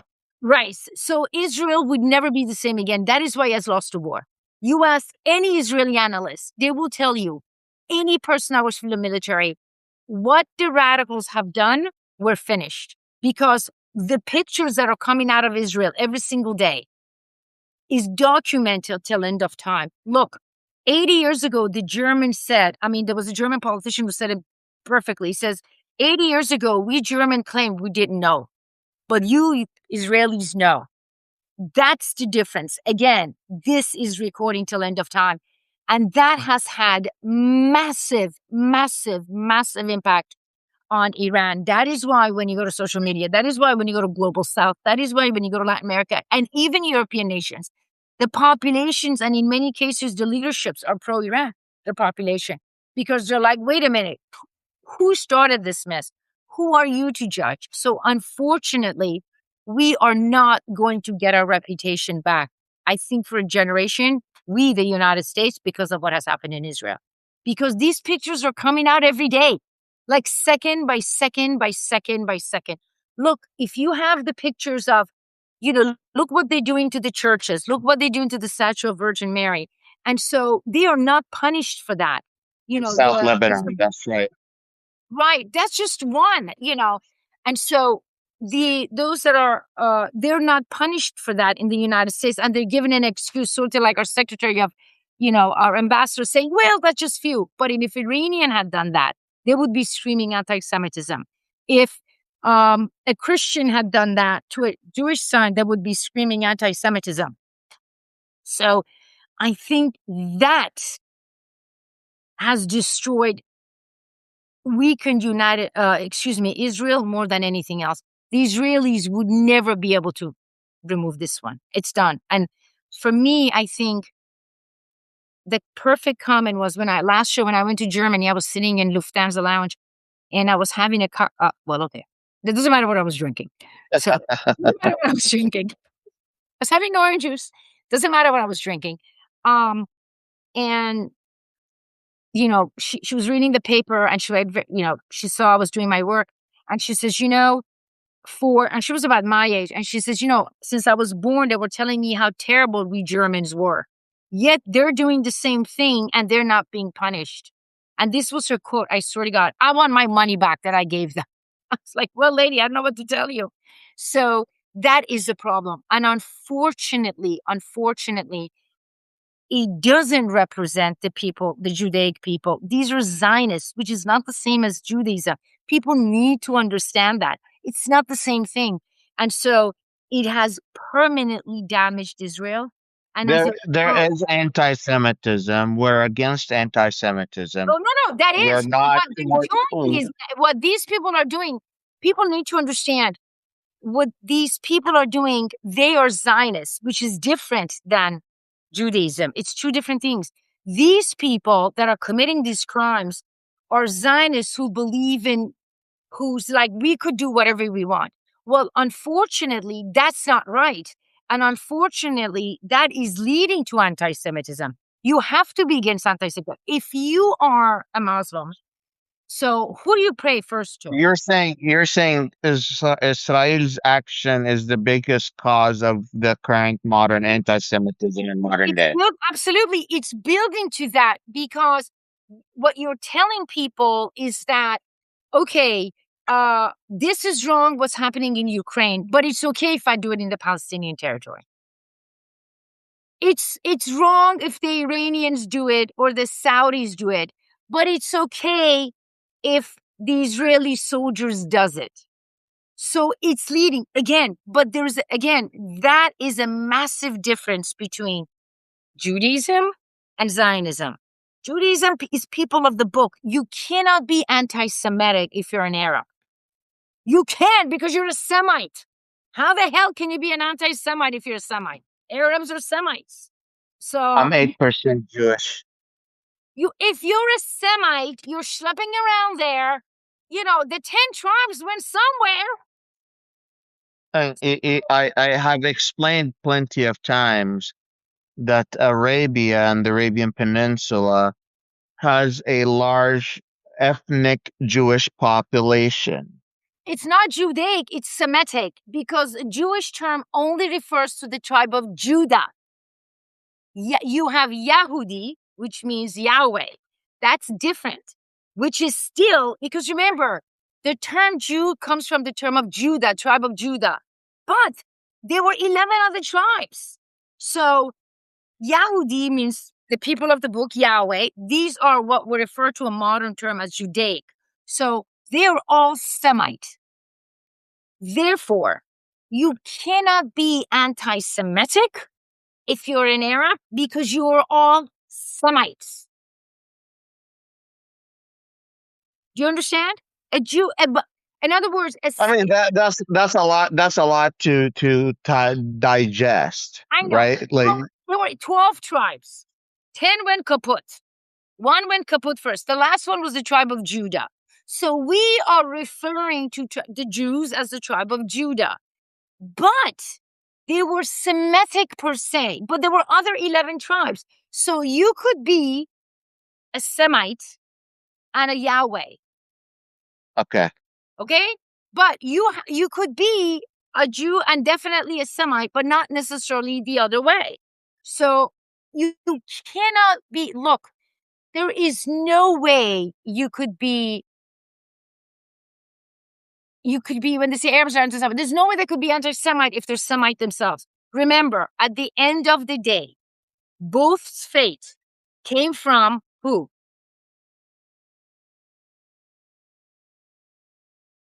They all came from Abraham. One was Ishmael, one was Isaac. oh, you're talking about which prophet? I was confused for a second. No. They both share the same, in a way, DNA, right? We we literally call it the we call it the Abrahamic faith. Right. You all came from the Abrahamic faith. So if you are a Semite, you came from Abraham. You came from Ishmael. If you are what you call from a Yahweh, you came from Abraham, Isaac, but you are a Semite. You are, at the end of the day, cousins. You could burn it to the ground. You could yell it till tomorrow morning, but you are all mishpucha. That's the way it is. Yeah. I talked I talked yesterday to my audience about how the Israeli Arab war ended up causing how Arab countries ended up kicking out all the Jewish people, and what I mean by that is like by Or religious Jewish people. you mean the first war? I mean Yeah. 1948. Yes. And they were kicked out of Yemen, they were kicked out of Syria, they were kicked out of Egypt, they were kicked out of Iraq, they were kicked out of uh, I can't think of what other countries. No, they all came to Libya, they were kicked out of you know, Tunisia. they all came to Iran. You know how many we have Jewish families that go back to Cyrus the Great. As a matter of fact, so did Azerbaijan. Well, Azerbaijan was part of Iran until 1815 Gulistan Treaty. They literally have Jews that go back, the mountainous Jews, to Cyrus the Great. Would you imagine that? Literally, Cyrus the Great. At the end, Ay, ay, ay. at the end of the day, there is that school of thinking that this mess was created by the British in order to create permanent division between the Arabs and the Jews in order to benefit the British Empire. Whether you adhere to that theory or not, it's up to you. If we dived a little bit longer in that, we would exceed 3 hours. Yeah, I mean, honestly, I'm from, listen, I'm Miami Beach, I was raised next to the shul, Rabbi Lips, you know what I'm saying? Miami Beach next to there's just one Rabbi Lipsker. I mean, hello. So I went to, an Islamic elementary school, a high school grounded in Judaic principle, and a Catholic university. I had all three. And I respect those three. I'm not taking any chances. We're not attacking any religion here. We're just mentioning political science. We're analyzing. This is not. We're not attacking any group or anything. At all. And, Especially and if I'm closer to St. Peter than you are. The closer to the spitting distance of St. Peter I become, the nicer I become. I'm getting a little bit too close to that pearly gates. That number of mine is pushing. So I wouldn't dare. I wouldn't. now, like I have questions about the future of the U.S. influence. This is my third section. U.S. aircraft carriers and military warnings do not seem to deter adversaries the way they used to. Are we watching a permanent American retreat from the Middle East, or is it just temporary shift in strategy? Okay, so I don't like the term retreat because retreat sometimes it takes greater courage to step away than to remain. And I think that's what the American people need to understand and the world. If those who are pushing forward, they're like, we can't retreat. We're not retreating. What we're doing is, if we do decide to leave, is to reanalyze. Let's say I was invited to the White House tomorrow. I mean, I'm sure I won't, but I'm just saying. I would, I'm sure I'm like right up there. They're inviting me. I'm like, I'm right up there. It's not the question of retreat. It's the question of I looking at the landscape and I'm sitting here. Nobody likes me. I can't afford We this. like you. Oh, thank you so much. I appreciate it. Let's face it. We are at in the region, we're as popular as a ham hock and a bar mitzvah. You know what I'm saying? We're not very popular. So, we're flat ass broke. And you know what? We cannot defeat the Chinese, Russian influence. We just can't. They're too deep. So I'm going to pull back, strengthen my home. Mm-hmm. And within that time, 10 years that goes by, 7, 8 years goes by, get my reputation back. Because right now, everybody loves China. Everybody loves all of these things. Okay. But wait, right? Because they like China more because they don't like us. Give them time. Let's see what it's like. Let them miss us a little. Let's go back. Let them straighten it out. And if they want us, we're here. We must do what the Chinese did. And so if you look at, when you had the Tang dynasty, it was the same times as the Abbasid dynasty. They did well. They were going by. And then the Tang dynasty came over.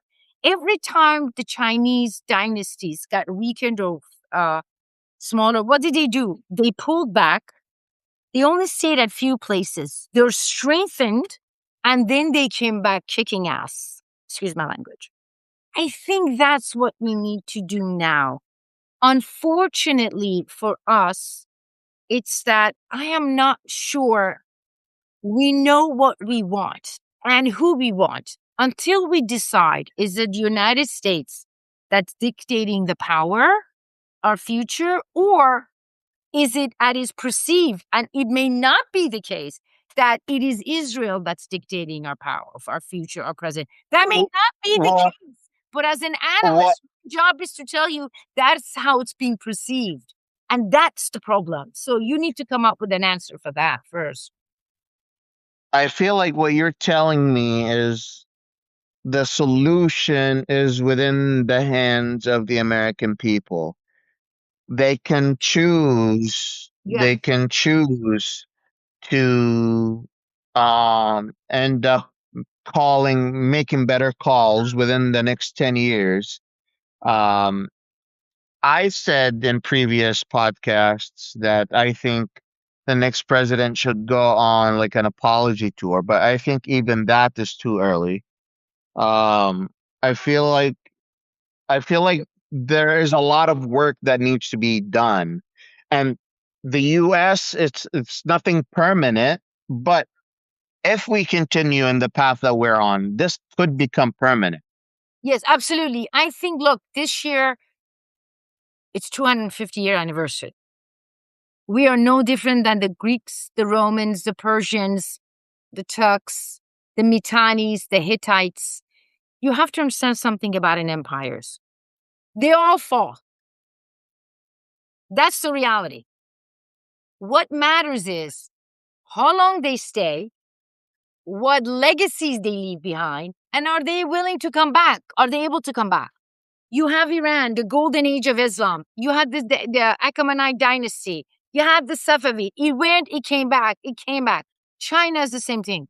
We could be, in terms of technology, no one has done as much as the US. As we said before, electricity, telephone, internet, airplanes, everything is because of an American. That is a magnificent contribution to humanity. Great. Now, we could either keep that and fall and remain some third level and be like the Greeks. We always be the Greeks. The Greeks will always be the Greeks. Or we could be like the Romans, disappeared. Look at all the contribution they did. And by Romans, I'm even in the Italian Empire, the Renaissance. Or we could be an empire like China that pulls back, or even Iran, and comes back even stronger. So those are our options. My option would be to, because of what we are, remain in power, but even come back stronger, because every empire falls. But I think we can come back. I think if we do the right thing, if we take the lessons we're supposed to do, if you take these measures we're supposed to do, we can come back. And it says we're there now, but we could remain in a position that's unprecedented. And I think there is something unique about being an American, being in this country. I think that's unfound throughout the history, and is that. And I don't mean in any disrespect to the African American community who was brought in as slaves, or the Native Americans whose land was stolen. And I don't mean that any disrespect, and excluding them in many ways. The significant majority of Americans who are made up came here by choice. The majority, not all. Like I said, Native Americans, obviously. But You're not talking about the slave No, trade. not You're that. talking about the people that came through immigration. Exactly. The people who came through immigration, that's what I said. Not the slaves, God forgive me, I would never say that. Nor the Native Americans. I would never say that. The immigrants who came here by choice. I think that in itself would allow this nation to survive for quite some time as a power and as a beacon of hope if we are able to deal with the issues that we have at the moment. And our issues are really is what brought down the previous empires, the Islamic empires in many ways. Tribalism, lack of respect to the center. That's our problem. Once we deal with these domestic successfully, I think the United States will remain as one of the most magnificent empires because I truly believe we are destined for something else. So it's not all, gloom and doom. But again, it's up to the American people, whomever you vote for. But these are challenging times. These are very difficult, challenging times. Much more difficult. You had the Civil War, you had World War I, you had World War II, you have Vietnam. But these are significantly more challenging times because not only we don't have the leadership of the past, but we also have this. This That's speaks right. to the problem. This is a magnificent tool. It's like the printing press. It's magnificent, but it helped to split the Christian kingdom into two. So let's see. Let's see I what the Americans will say. Let's see. So let's see. I personally have one more questions, and then we can go to the audience questions real quick. Looking at Washington's current decisions, what is the single biggest mistake U.S. presidents continue to have to do about the Middle East? I think, oh, I see what you're saying. I think the single biggest mistake is they see these regions as one. They don't realize an Arab is different than an Iranian, that is different than a Pakistani. They see a particular prism that's based on a Eurocentric Western Orientalist system that was defined post World War II. Once Yeah. they took off those glasses, then they will see. Had they taken that off earlier, we would not be here right now. That Someone, that's a very good answer. I mean, uh, yeah, that's an amazing answer. Someone is saying, "What's the future of petrodollar?" We already answered that. Um, Someone is asking Professor Mitra, has the U.S. has done any or made any good decisions in the Middle East? Is there any one single decision that the United States have made in the Middle East that was a good decision? Wow, how far do you want to go back? I mean, It there's doesn't matter. Just give me wow, one. right. Well, okay. I mean, look, I think the concept, uh, although, um, God Almighty, for the past 20 years we've been very naughty. I think even though it was on paper, we really didn't give a damn about democracy. We don't give a crap about any of that. Please, we deal with anybody else. Business is business. But I think the concept itself that you have a right to pray, you have a right to your preference, you have a right to do it. I think those principles, even though we really didn't carry them, I think that was our greatest contribution, even though we really didn't follow, but still.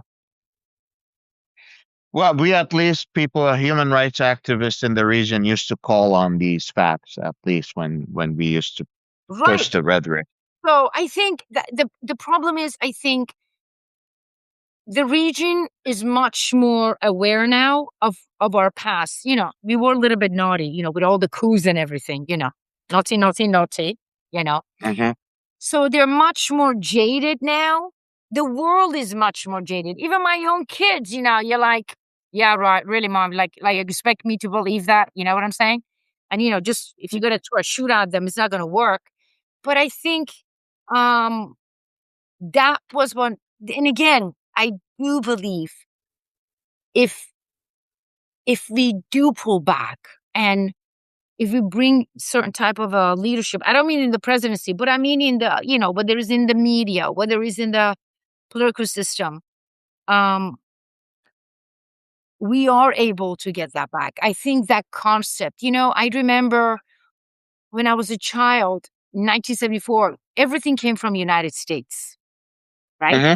Grain came from United States. The cars came from United States. Now, that could never be like that because there are new Asiatic actors playing. Um, I think we need to also realign differently.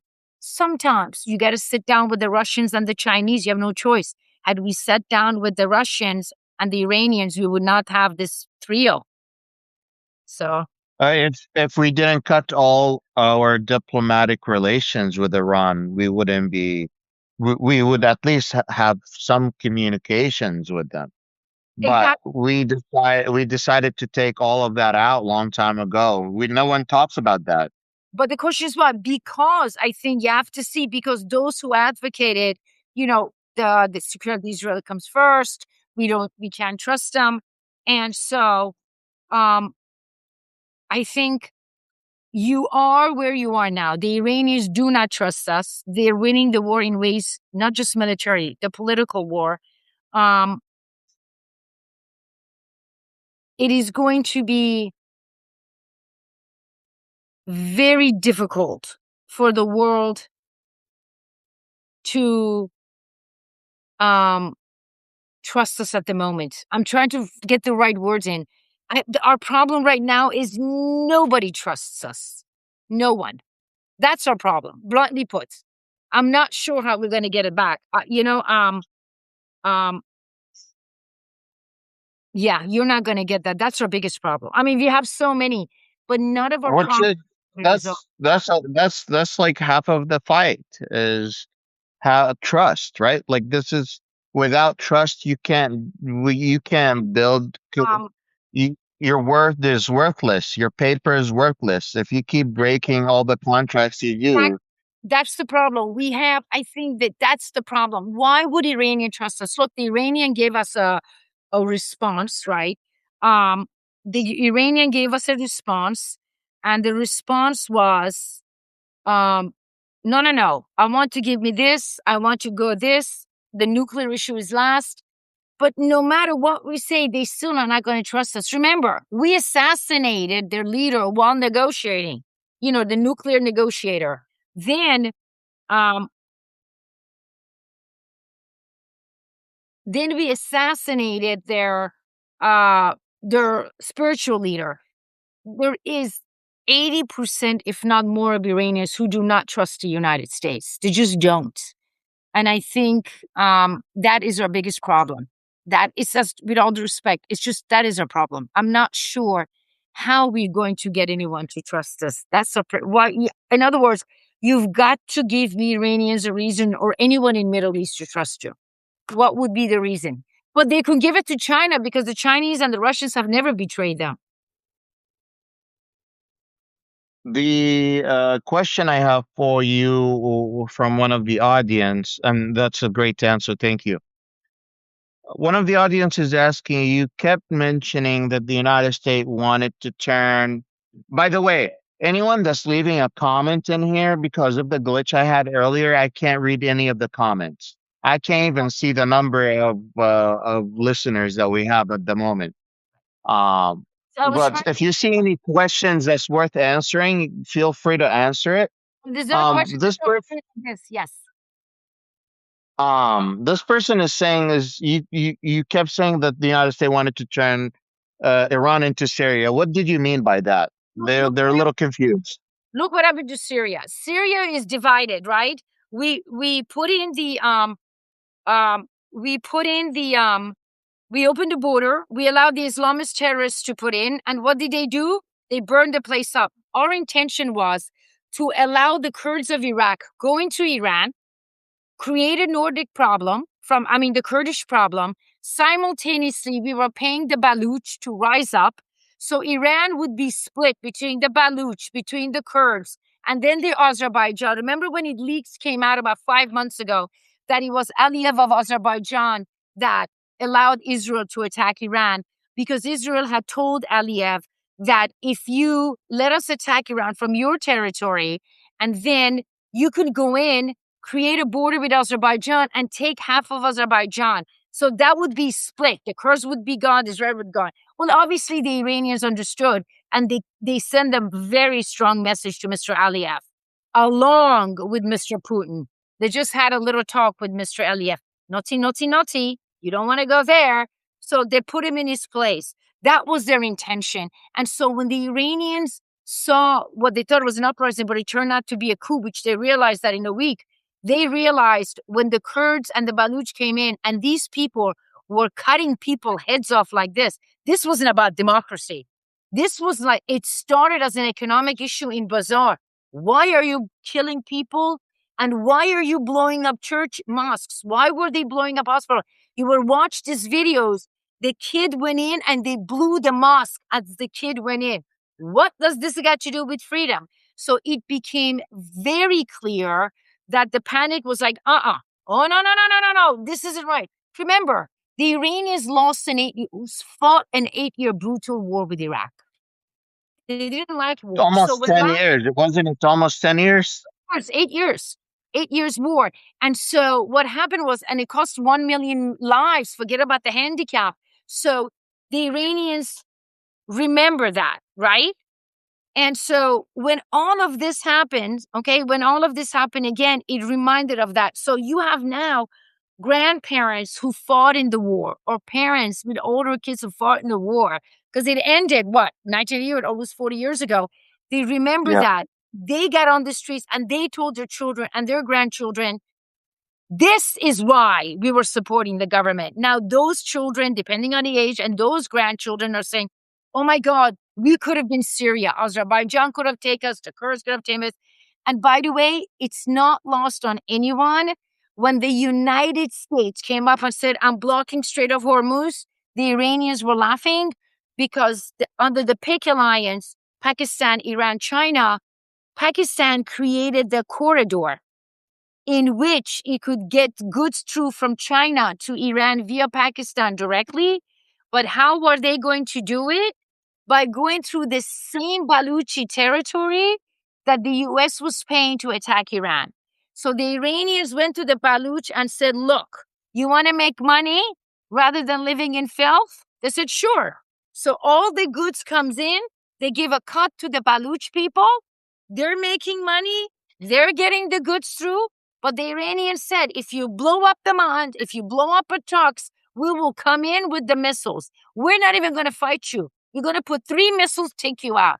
So they made a deal with the Baluch because money talks and bullshit walks. So that corridor is happening now. Sorry, I shouldn't have said that, but I don't care. No, no, no. I've been saying that too. Sorry. No, you're all good. I've said that too. Who's the either? Whose mother's You just, we curse and yell and laugh at shit like this with Malcolm Nance, and we're used to this. Don't worry about it. Someone is asking, is Iran seriously negotiating with the United States, or are they just leading us on? And I try to answer that earlier. Go ahead. Well, honestly, they have to negotiate. But the Iranians' negotiation is this. Bro, I know you're full of crap. Okay? So I'm going to give, remember, the war is also political. If we're willing to trust you, I give it a chance because nobody really wants to go to a massive war. No one really wants a war. But the Iranians are saying, me and my brothers are ready to continue this war. Do I trust you? No. But the Iranians also realize that the United States' reputation is in tatters, not the Iranians. The world is not on USA's side. Whether you think that's fair or not, it's irrelevant. Only a handful of nations are our side. So the Iranians are saying, I am going to give you a chance. Not just because of internationally, but because of domestically. They want to prove to their population once and again, look, we're trying. It's not them. That's why we're going to China and Russia, although they're already for China. Although Iranians are saying, forget about the Americans, let's just go to China. They want to say, look, we want to do this. Do they trust Donald Trump? No, because from the Iranian perspective, that it was said from Iran and from China and Russia when they met recently was that our problem isn't Trump, our problem is Netanyahu, indicating that the policy was run from Israel, not from the United States. We may disagree with I that, but that is the perception out there. And that is a perception that's spread throughout the global south and within the United States. So, Oh, ay, ay, ay, ay. Professor, have you seen any questions you wanted to answer? Do you have uh, any points you want to mention? nope, that's okay. Honestly, I think I was just trying to see, but my live chat is like stuck on the same page. So, I don't see any questions. Am I supposed to see any? I just see comments. Let me No, no, see. you're okay. No, I didn't know if you saw a comment that you really liked or a question that you really liked. Oh, they're all But I'm getting love. people messaging me, like people are telling me I could listen to the professor 24 hours. Well, thank you so much. That's nice. Well, I don't know. I think 2 hours. I told you, watch it, get yourself a martini, and then listen to it. So thank you so much. Yeah, don't be a fool. Y'all, thank you everyone for tuning in. Go ahead and take a minute, click on YG Lion up there. You're gonna find Professor Marti Rehab. Subscribe to her. If you want to support her, consider becoming a paid subscriber. She does this full time, so you don't have to do it full time. We do this full time, so you don't have to do it full time. If you want the truth, nothing but the truth and the unvarnished truth, you come to us. We give you answer. We are from the region. We have the experience, and that's why you come to us because you're tired of your current media. You're tired of the CNN. You're tired of Fox. You're tired of BBC. You're tired of PB. Or You're just tired make of all of it. So this is why you're coming to us because we are from there and we are gonna give you the insight that you don't. Um, this is not the first time. Hopefully, we're gonna have you definitely again.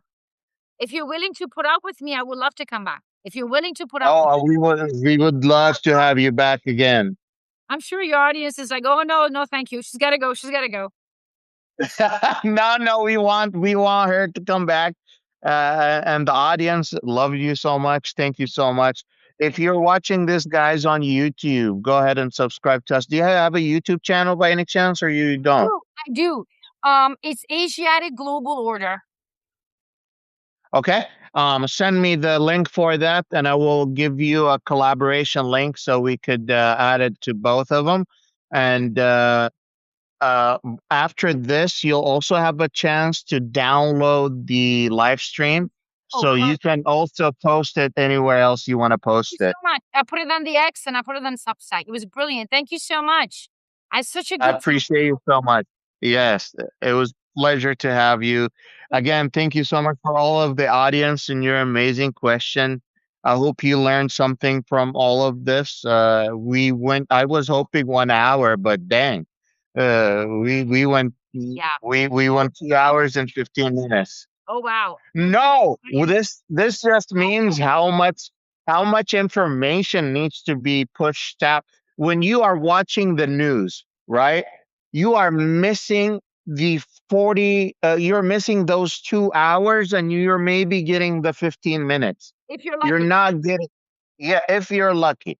But we are giving you everything with all of the details, and that's why it's 2 hours. And I wanted it to go as long as it could be because that way the audience gets all the information.